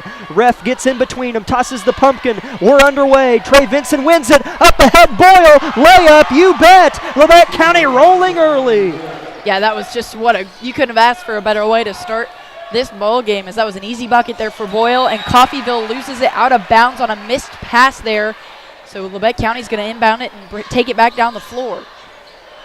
Labette County moving with some urgency, something Coach Argerbright desperately wanted to extract from his squad on last weekend's events in Burlington, and he got it out of them. Meanwhile, a near turnover and a foul. It might be on Boyle. If it's not, it's on Horner. It is on Matthew Boyle. So just kind of an unfortunate mix-up there on the body contact there from Boyle. And it'll be Coffeyville ball. Point guard for the Golden Tornado is Horner. Gets it across half court with a quick pass to Turnstall. Corner, the ball goes. Labette County in a 2-3 zone. Griffin Eaton running baseline when it goes to the corner, and it does. A double. They get it inside. Big man caught in the air, nearly traveled. They go right back to him. Adamson, right hand hook blocked by Hudson. Tips it to Trey Vincent. Here he comes. Hitting the deck, losing it. Steal. Logan up ahead. Jump stop, layup, miss. And a backside rebound. I had to cough, as Turnstall missed the lay-in. And did they get a foul on Labette County? Yeah, it looks like it's going to be on Boyle again, as he kind of body checked him. Ooh. So that's not good for Boyle to start out. A team where you're not deep already. Barrett Heston is iffy in terms of physical well-being, as Joe Page comes to the scores table a lot earlier than I'm assuming Argerbright would like to send him there. Coffeyville with it, 2-0 early. Not even 90 seconds in Coffeyville. Logan working it. They're playing kind of 4 out, 1 in with the corner man in this spread offense. It's Boykin penetrating the paint when the ball goes to the other corner like he's flashing from the weak side. Coffeyville still with it beyond the arc. Still with it beyond the arc. Vincent goes for the strip, and then a really quiet whistle. It was hard to hear. Yeah. That's going to go on Trey Vincent. That's 3 fouls on Labette County in the first minute and 36 seconds of play. Yeah, that's just unfortunate there. But, I mean, we kind of saw it in the girls' game. They're not afraid to call the contact fouls. So that's what we're kind of getting here early tonight from the boys. Logan, right wing, deep three, short, rebound Eaton. He's out in front. He gets by 3 defenders, cradles, hangs, misses. Ball tipped around. Phillips comes away somehow. Page from 12, misses short, rebound Coffeyville. Just unfortunate miss there by Page, but what a rebound by Phillips. As I am not sure how he came down with that, but good effort there on the offensive board. Coffeyville wanting to penetrate. Flirting with the foul is Page. Underneath with position and missing the lay-in is Turnstall. Rebound Hudson. Trey Vincent with Griffin Eaton, best point guard duo in the SEK. At the logo, Eaton with it. A set play. Vincent comes off a screen. Left wing snatches it. It's a lob. Backside Phillips. Oh, he misses the layup. He had a good angle with a dunk. He might have been farther away from the rim to slam it than it looked like from here, but he missed the layup. As Argabright smiles to his assistant coaches, that was a collegiate play. Yeah, that was definitely just perfectly executed, all except the end there, so you can't be mad about that because you know he'll get it next time.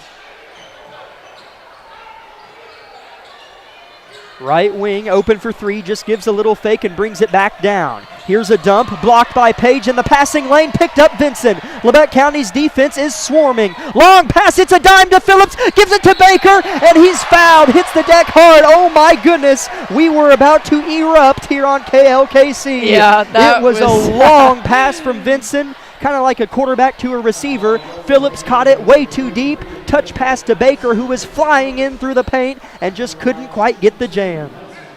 Yeah, he gave it all he had there, as that was still a good effort. And thankfully drawing the foul. Baker at the line for two. First free throw is too short. He'll get one more. First sub of the game for Coffeyville. Sitting down is Boykin. And checking in is DeAndre Shobe for Coffeyville. That foul on the Ville goes on Adamson. His first and the team's first. Baker looking to split the pair at the line. Makes it 3-0 Labette County early. As Labette County's going to kind of do a half-court press. As Coffeyville's kind of breaking it here. Shobe, right wing, throws it to the point guard. The main man has been Horner. He's been the facilitator. At the top of the key, he just kind of stays positioned there. Now he'll drive, put up an awkward shot. Off the mark, well off the mark. Rebound Page, long pass Phillips. Labette County's out and running, and Phillips is going to shoot 2 free throws. And I think that's the second on Adamson. Yeah. We'll see who he calls there. Yep, 33.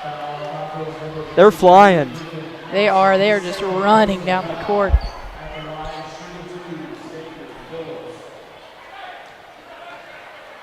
First free throw for Xavier. Labette up 3-0, 4:28 first quarter. Hits the front of the rim, falls off the edge, no good. In for Adamson, who did indeed pick up his second personal foul of the game, is number 31, Aiden Karen. Xavier's second free throw is no good, off the mark as well. Here comes Coffeyville, bailed out by 2 missed free throws. Horner, the point guard, with it as usual, flips it right side. Logan, he's got a quick trigger, but he'll pass. Here's one, tipped by Phillips. Will he win the race? He won't. And maintaining control is Horner somehow over the lengthy Phillips. Yeah, that definitely Phillips gave him his run for his money there. Just unfortunately losing that battle. A near Coffeyville turnover, back-to-back moments there. They still have possession somehow. Good thing is Labette County just definitely isn't letting anything go away, as Phillips steals it after Eaton tipped it. Eaton underneath, finds Baker. He'll shoot. He's fouled, and 2 free throws approaching, as that is some good defense. Yeah, that was very just aggressive there, as Logan kind of just held the ball and Griffin poked it away, feeding, which fed it to Phillips, and then they were able to break away there. Timeout Coffeyville. If you put a Walmart bag over a shop vac and turned it on high, that's Labette County's defense. Suffocating as all get out. Timeout Coffeyville, 3-0 early lead, 3:40 to go in the quarter. We'll be back in 30 seconds on KLKC Parsons.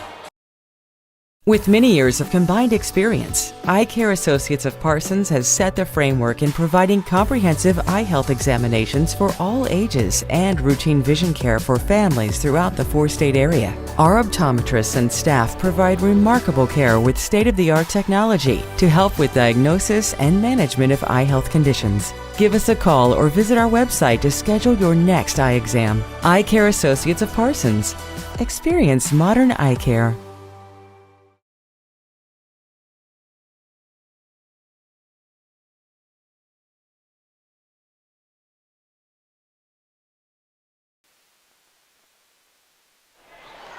Hudson Baker dribbling the ball at the line for 2 free throws. His first is good, as Trey Vincent and Griffin Eaton are all the way back already in the half-court set defensively for when Coffeyville brings it up.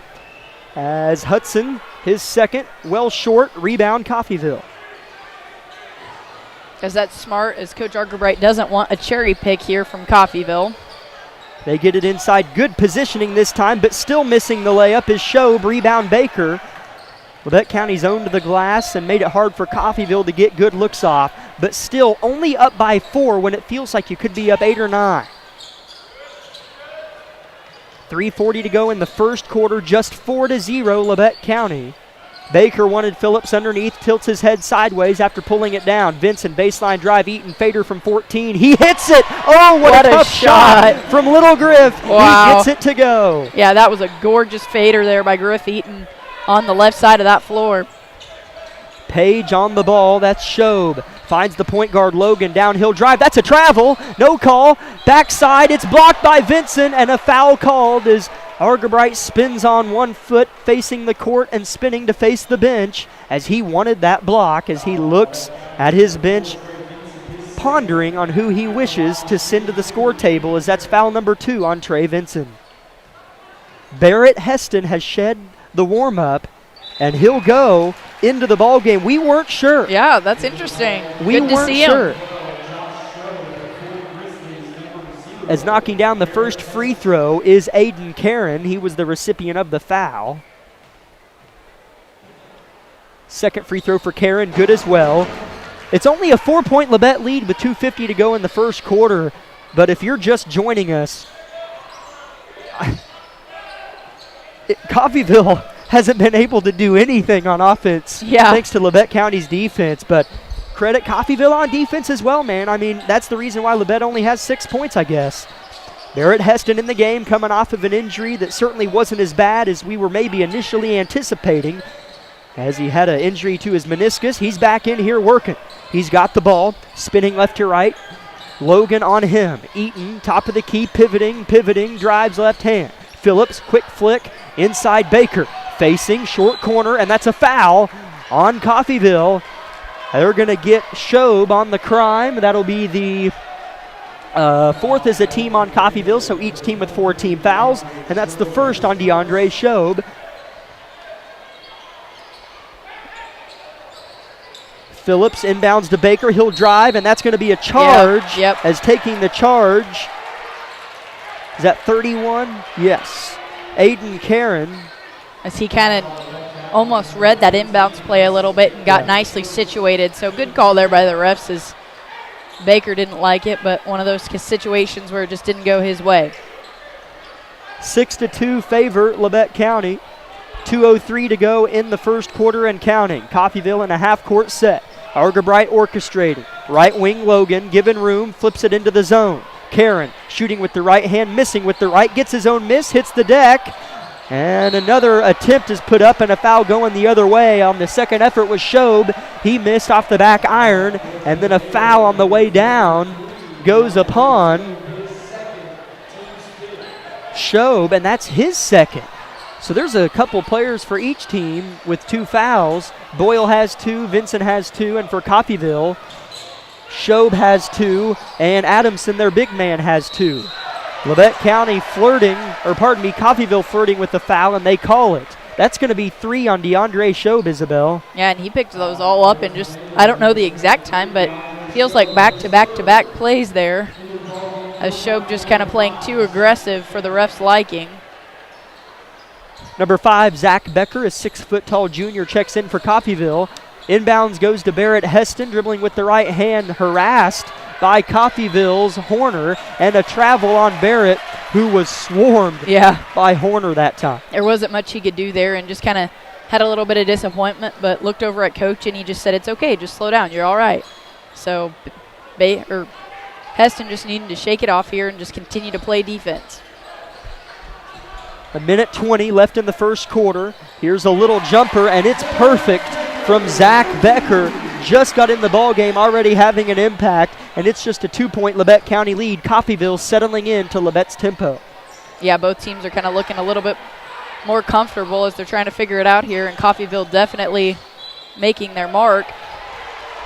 As Baker was able to get a little hedge upon his defender, and he's going to get a trip to the free throw line. On the foul is Aiden Karen.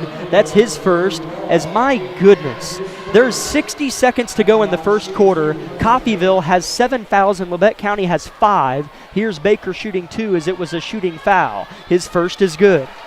Yeah, it's definitely, I feel like the girls' game was a high foul count as well. But man, it just feels like there's a lot more so far in this game. The second from Hudson, good. Baker with 4 points. He's 4 for 6 from the stripe in the first quarter. Coffeyville with it. A steal. Phillips up ahead, stripped of it. No foul call. That's got to be off of Coffeyville. And it is rolled off the tips of Josh Shobe, just checked in the game and having an instant impact for the team in white, Labette County in their road blacks. Inbounds goes to Joe Page, had a monster night. Inside they go to Baker with the height advantage. He's blocked, and that's a foul on Joe Page going the other way. Yeah, that was still a good look, though, in there to Baker. Just unfortunate block from the backside by the other Coffeyville defender. And that'll be Joe Page's first personal foul. 43 seconds and counting. Coffeyville inbounds it. Horner crossing half court with a bounce pass to his teammate. It's Logan with it, defended by Barrett Heston, a freshman back in off injury. 30 seconds, 8-4 Labette County, opening quarter. A little pull up from 8, air ball short, rebound fighting, and Joe Page creates a jump ball possession. Coffeyville. Sometimes air balls are hard to rebound because you're not quite ready for it. Yeah.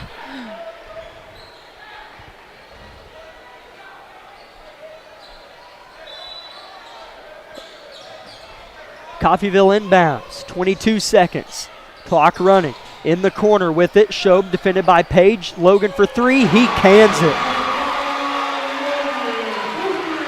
Big shot from Logan gives Labette County just a 1-point lead. 9 seconds to work in a half court. Barrett Heston finds Griffin Eaton. Set play is in, 3 seconds, pick and roll. Baker catches, shoots, scores!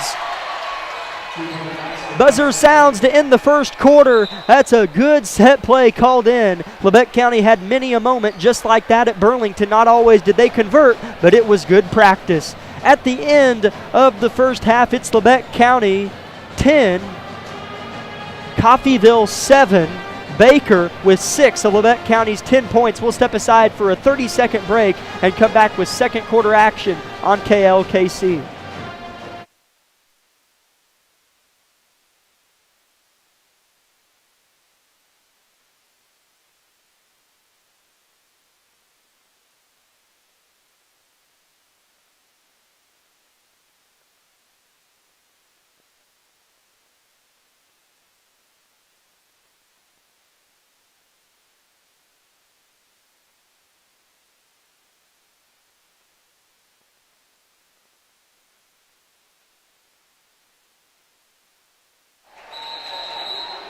Both these teams in different scenarios in terms of their midseason tournaments. Labette County's coming off of a 2-game winning streak on the weekend series at Burlington.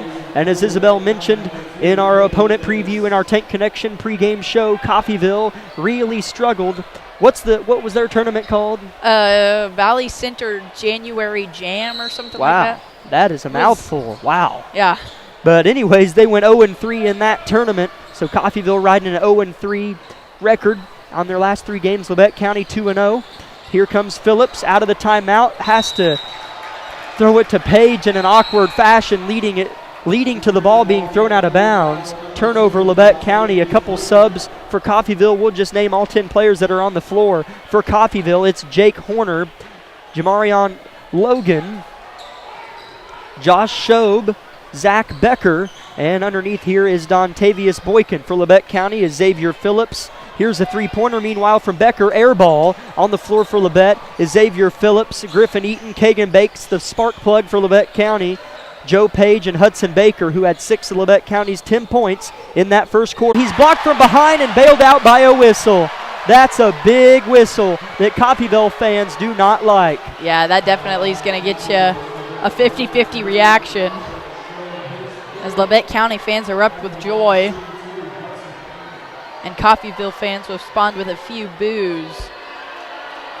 Baker's first free throw, no good. as he gets some encouragement from some teammates, and hopefully we'll split the pair here. The second free throw, good, giving Labette County the lead. It's Coach Argabright just kind of squats down and starts clapping, encouraging his guys to just keep going.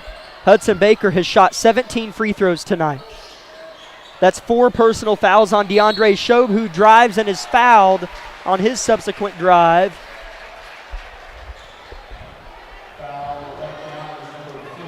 As they get Hudson, that's his third, and shooting 2 is Shobe. Thankfully, that's not too bad to make it all the way to the fourth quarter and then pick up your third foul, as he got 2 personal fouls pretty quick in the first quarter. Shobe hits his first, tying the game at 39. And checking in for Coffeyville is Jake Horner. He replaces Jamarion Logan.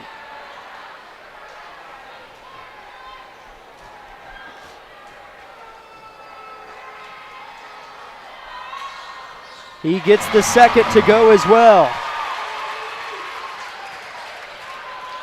40-39 Coffeyville, 4:35 to go in the game. Here comes Trey Vincent. He'll drive all the way to the rim, and a foul on the floor on Coffeyville, and that'll be 1-1 for Trey Vincent.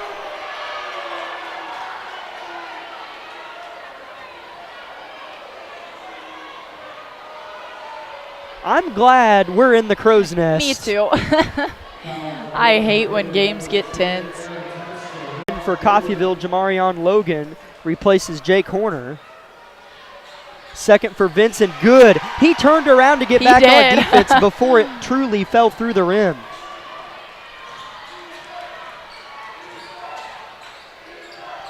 So Coffeyville down 3, which feels like a lot more than 3 in this one just because it's been so tight and tense.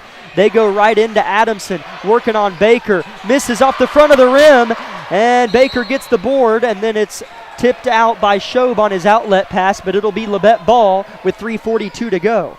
That ref hesitated enough. I thought he may say white ball. That made me a little nervous there. Phillips walking it up. Coach Walker in the ear of the official on the far side. Switching left to right is Phillips. Has it stripped. Hopefully someone's there. And 4 bodies hit the deck. A jump ball results in Grizzly possession. A lot of dribbling taking place. Not a lot of passing. Yeah, by both teams, really. I feel like it's been just a lot of ball movement on the floor and not enough airtime for the basketball tonight. Eaton throws it in, backdoor. Phillips layup, thought he was going to get blocked and threw it away. Coffeyville reverse, no, but a foul, and 2 free throws coming for Aaron Tunstall, and that's 4 on Hudson. But that was a great designed play out of the entry pass for Coach Argabright, as Phillips was faking like he was going to come between some elevator screens, backdoored, was wide open, and pulled down the layup mid-air because he thought he was going to get blocked, is my best guess. Yeah. But missing the first layup is Tunstall. Free throw, sorry. Tunstall has 4 points on the evening. Second free throw coming. Spins it in his palm, lets it rest, fires, and hits. Entry, inbounds, goes to Vincent. Now to Joe Page. Labette up by 2. 3:15 to go in the ball game. Vincent holding. Cradling between the legs, behind the back, flips it to Eaton. Holding it high, that's a near travel, no call. Here's Baker, high left elbow. And timeout, Coach Argabright. He wants 60 seconds. This is going to be a good next 3 minutes here in Coffeyville, so be sure to join us after this 60-second timeout on KLKC.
A battle to stay atop the SEK standings is on the platter of your Labette County Grizzlies. 43-41, 2:55 to go in the game. Ball is in the hands of point guard Trey Vincent. Every possession is huge. Here's Phillips on a kick. Eaton wants to spin and drive baseline on Hernandez. Elects to pick up his dribble. Has to pass. Finds Vincent. That set play is blown. Here comes another from the sideline. Vincent's going to drive, and a block is called on Hernandez, stepping in to take one for the team.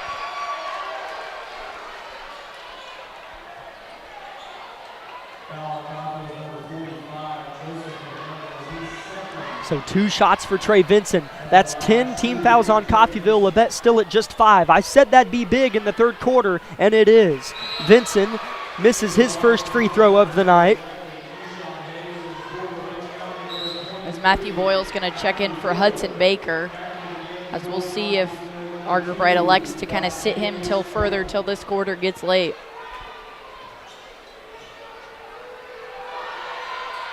Second free throw is good from Trey to give Labette County back that 3-point lead. Big stop coming up should they get it. 2:30 in the game.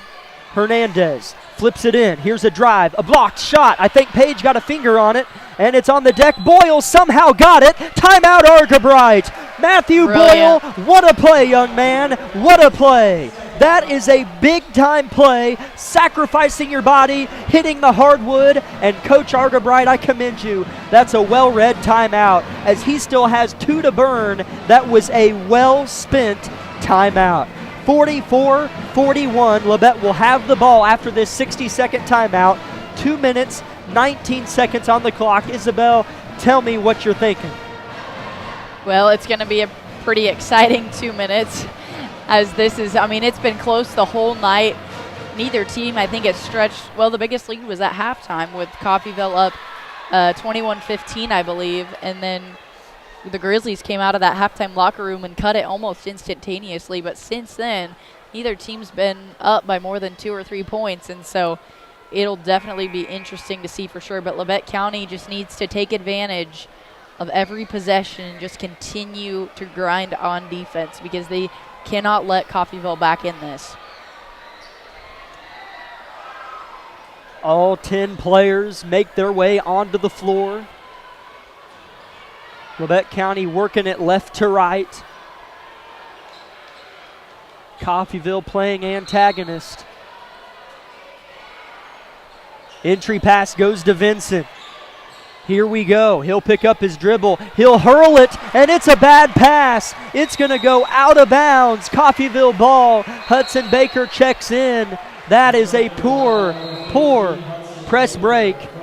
Matthew Boyle checks out.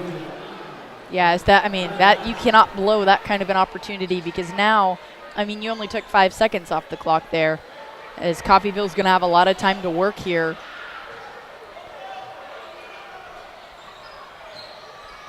Here comes Logan, splits defenders, gets to Phillips, gets him in the air and scores. That is just good one-on-one from Logan.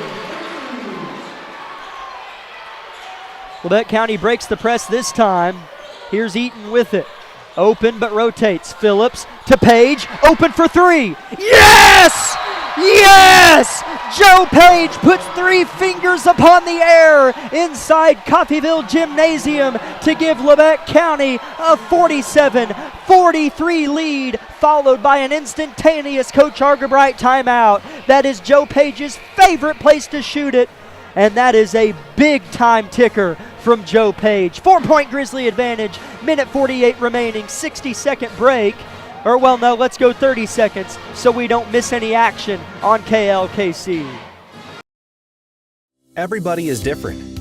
Some get injured, while others simply wear down. Whether it's on the court, on the field, or at the gym, Labette Health's orthopedic and sports medicine team has the training and skill to repair, restore, and renew. We share the same goal, and together we'll write your comeback story.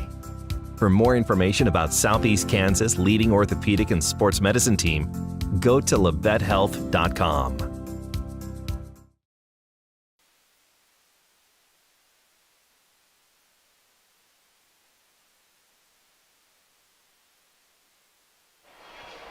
Labette County finally got to that 4-point advantage. It was at 2 and 3 forever, and Joe Page gets it to 4 with the 3 in the corner. He's got 10 on the night. Baker harassing the ball, stealing the ball. Here comes LC. Vincent with it. Faking left, staying right. Eaton at the top of the key. Argerbright tells him to slow down. Yeah, that's definitely a smart move there. Work the ball, get a good look. Just take as much time off the clock as you can here because you are in the driver's seat. Trey Vincent just inside the logo. Minute 15, Labette up 4. Vincent wants to drive, gives it to Baker at the top of the key. Around the horn, the ball wants to go. It's sticking with Vincent, and it's stolen away. Here's Hayes up ahead. Layup is good. As that was not what Coach Argerbright intended for that situation to go, as that was just a bad turnover there, as he's going to kind of take some words on his own with Vincent, just kind of telling him what he needed to do and that he's all right. A potential 4 or 5 point swing. It could have gone to 6, it could have gone to 7. Shoot some free throws, you get it to a 5-point lead. Labette turns it over and Coffeyville scores, cutting it to 2 rather than any of those scenarios. A 30-second break on KLKC. Day & Zimmerman, one of the largest privately owned companies in the U.S. with operations across the country and internationally. We are comprised of multiple brands that put people to work, protect our freedoms, and improve the world. The Parsons, Kansas location has manufactured munitions for over 50 years for our country's warfighters. Day & Zimmerman has immediate openings for production operators starting at $18.02 an hour on our weekend crew. Work a 12-hour day shift Friday, Saturday, and Sunday and receive 40 hours of pay. We also offer competitive benefits. Apply today.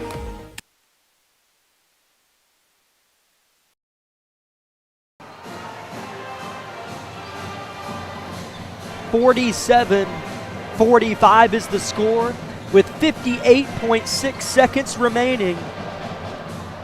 From NATO land, the Jack Leak with Isabel Redford. Lucas Hayward on the live stream. Phillips set to inbound. 4 Grizzlies stacked up on the left elbows, and they get it in. Here's Phillips. Coffeyville's defense is quick and mighty. They get it, and it's stolen. Hernandez picks it up, finds a teammate, and Coach Walker calls a timeout as Vincent's outlet pass hit the referee. That is fair game and part of the floor, and it was picked up by Hernandez and given to Boykin. That's just unfortunate. You got to overcome. Yep. You know adversity is going to come at some point, and it's come on the last 2 attempts at a press break. Coffeyville has the ball. Down 2 is Coffeyville with 48 seconds to work. We'll thank Labette Health for powering tonight's broadcast of Grizzly basketball. Other sponsors for tonight's events include Labette Community College, Forbes Hoffman Funeral Homes, Clements Insurance Agency, Labette Health, Woodworth Enterprises, Herman Lumber, Carson Wall Funeral Homes, Commercial Bank, Eye Care Associates of Parsons, the Labette Bank, the Bartlett Co-op, Labette Center for Mental Health Services, Community National Bank, Tank Connection, Wood Insurance Center, the Unified School District of USD 506, the Corner Store of Altamont, Day & Zimmerman, and SEK Orthopedic.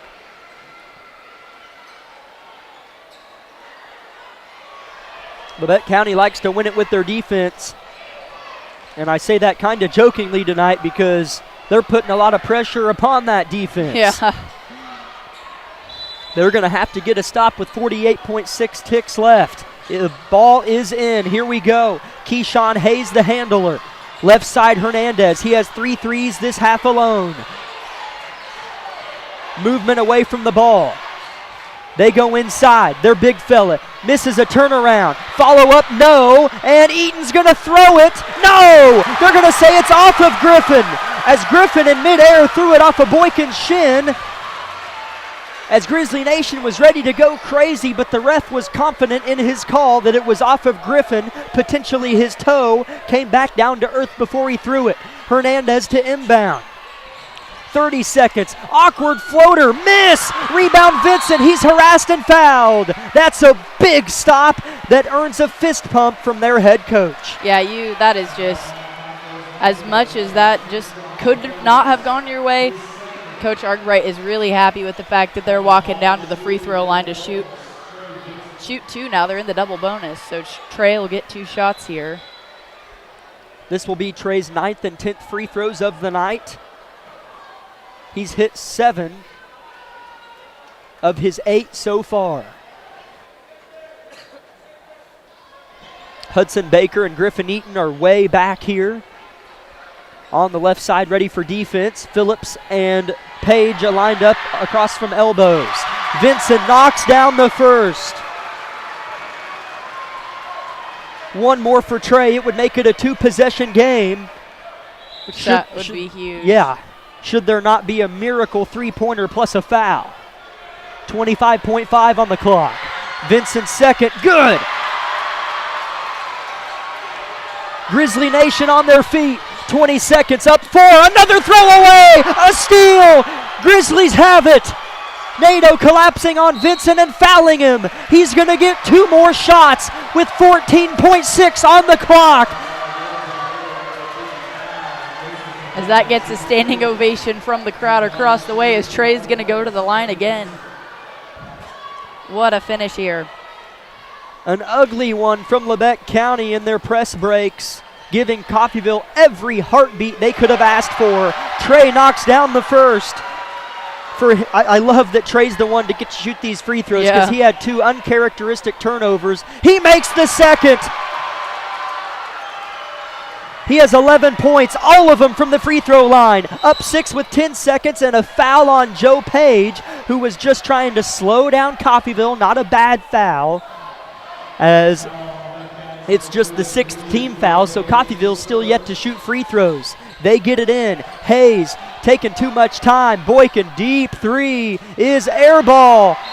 5 seconds to go. It's going to be Labette's ball, and it is going to be a Labette victory.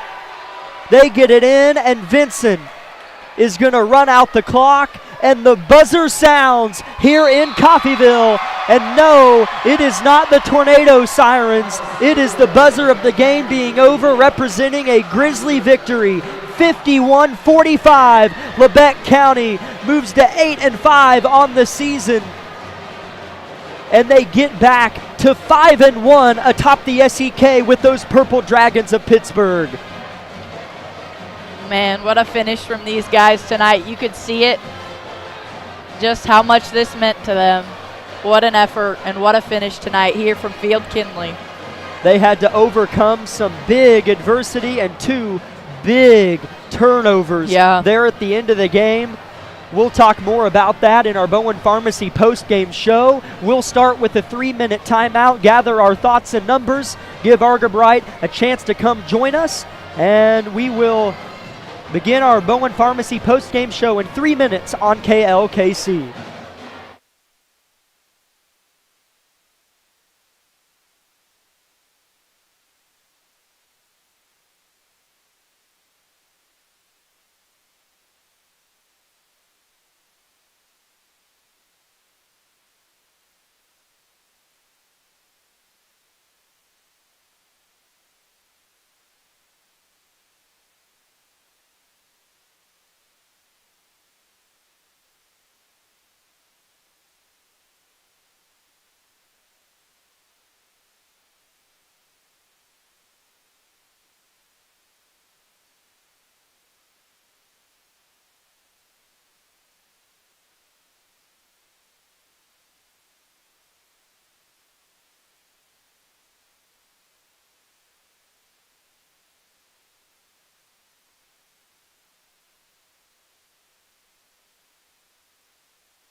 Welcome into our Bowen Pharmacy post-game show on KLKC Parsons 106.7. Jack Leak with Isabel Redford. Isabel, what are your thoughts on that crazy game? The end of the first half was wild. Coffeyville took a 4-point lead into the break. And then the end of the game was no different, but it was Labette County leaving with the lead. Yeah, it was definitely one of those games where, going into halftime, you're like, man, we don't like to be down. You don't want to be down in any situation, but it was more than the fact that you were down. You just didn't have the momentum. It was kind of like, where do we go from here? And they responded so well, and it was just fun to watch. I mean, of course, you always love a good back and forth, Friday night high school basketball game. Can't be more storybook than that. But it was just awesome to see these guys. They're just clicking very well on the floor. And, even the times that they might have had some kind of slow spots or they were kind of letting Coffeyville back into it or different things, I mean, they just responded well, I feel like, to, they didn't break the press most efficiently, but they made up for it in their defense on their end or when they had the ball on their end of the court, offensively. And it was one of those things where, they had mistakes and didn't do everything perfectly tonight, but you're never going to. And they overcame, what it looks like to win a tough basketball game because neither team, led by more than 5 points or however many that was at half. I mean, it was close the rest of the game. And so it was really nice to see these guys just battle and there was a lot of fouls called. There was a lot of turnovers and in both ways. They were just responded well to that adversity. And so I think that'll be this is a great game for them learning moving forward, what this looks like. They've been in this situation before. They know how to buckle down and grind it out late in the fourth quarter all the way till the end. And so it was fun to watch and just fun to watch these guys just come out and have a great night. Leading scorers for you, 3 Grizzlies in double figures. Hudson Baker had 12. Trey Vinson had 11. Joe Page had 10, but just had 1 point in the first half. Then he had usual Joe Page second half, 3 3-pointers. All of them were big in their own way. The one at the end of the third quarter put Labette up 3 at the buzzer as it was tied before that shot. In the fourth quarter, I don't remember exactly when either of them were in terms of what the score was, but I know that it was in the middle of him and Hernandez, Joseph Hernandez of Coffeyville, throwing punches back and forth to each other. Joe would hit one, then Joseph Hernandez would hit one. Yeah. It was just back and forth between those two shooting lights out. Xavier Phillips and Matthew Boyle each had 7, and Griffin Eaton had 4. For Coffeyville, 10 different scores. Joseph Hernandez had 9. Logan had 9. Shobe and Turnstile had 5. Hayes had 4. Becker and Karen, as well as Horner. And the other Shobe, that being DeAndre, the other was Jermeek, they all had 2 points. So a lot of Coffeyville players just chipped in with 2. But the one player who got in foul trouble early was their 6'6" center, Adamson. He was held to just 2 points, or pardon me, he was scoreless tonight. I was looking at Karen. He did not score a bucket, got in foul trouble early. Boykin had 5 as well. So Labette County's defense did their job. I know 40 is kind of the number they shoot for, and they held Coffeyville to 45. So they've kind of got a bit of a formula discovered here and how to win in this league, and they certainly have the lineup to make it happen on both ends of the floor. Box score totals at the end of the first quarter, Labette led 10-7. Then it was all Coffeyville in quarter number 2, leading 14-7. What a big win, Coach, as he comes up here. And then in the third quarter, right there, Labette County outscored Coffeyville 18-11. And in the fourth and final quarter, Labette put up, at least I have, 16 points, and Coffeyville had 13. Coach, thanks for coming up. I know it's a long walk up here. You're probably out of breath. Yeah. But that's a big win, man. Yeah. Just what are your thoughts on how that went down? The ending of the first half and the ending of the game were very similar. It got a little chippy, tense, at least just kind of the atmosphere. But you could see some of that relay onto the floor. What'd you see? I saw a team. And I really felt like I saw that on the court, but then I look at the box score and we have 4 in double figures. So just really playing well together right now. But I'm just really proud of the grit and the adversity coming to Coffeyville on a Friday night on their homecoming. I tell our guys every win in our league is a great win. It's not just a good win, it's a great win because it's on the road. And we've got a big target on our backs right now. So just really proud of this group for coming together tonight and battling through that adversity. But I thought Trey Vincent in that fourth quarter free throws, my goodness, he got hot and hit a lot of big shots for us. But total team effort, and I'm really proud of the boys tonight. And talk about what kind of jumped to the end of the game. It's fresh on my mind. Yeah. A couple back-to-back possessions that could not have gone worse. Yeah. They couldn't have. If Coffeyville had to dream up a situation, they both came true. Yeah. But you responded, and it was Trey Vincent at the free throw line who he'd tell you he committed the turnovers, but he finished the game. Yeah. Made, 4 straight free throws to win the game. Yeah, we had a great conversation there with a minute. I remember looking at 59 seconds of that timeout, and the guys were kind of on the bench, and I just told them, I said, he had a turnover that led to a layup, and I said, I'm still going to need you. I need you for a minute. Yep. I need you for this last minute, and I want the ball in your hands. You're our best. You're a point guard. So I'm just really proud of him for stepping up to that challenge and then making the free throws. He struggled, went 1 for 6 last game. That's what, some people probably don't know, but he went 1 for 6 last game, and he goes 11 for 12 tonight. So just really we're focusing on the details, and Hudson came out and made some in the second half, and he struggled in the first half. So got a lot of free throws tonight, and we finally made some down the stretch that really mattered. As Coffeyville, I hadn't watched them play yet. They're a good team, to say the least. A lot of their players are similar. Yeah. You know a lot more about them than me, so maybe one stands out and just didn't quite play well tonight and break out. But a lot of their players are similar in size and skill. Yeah. You held Adams in the center scoreless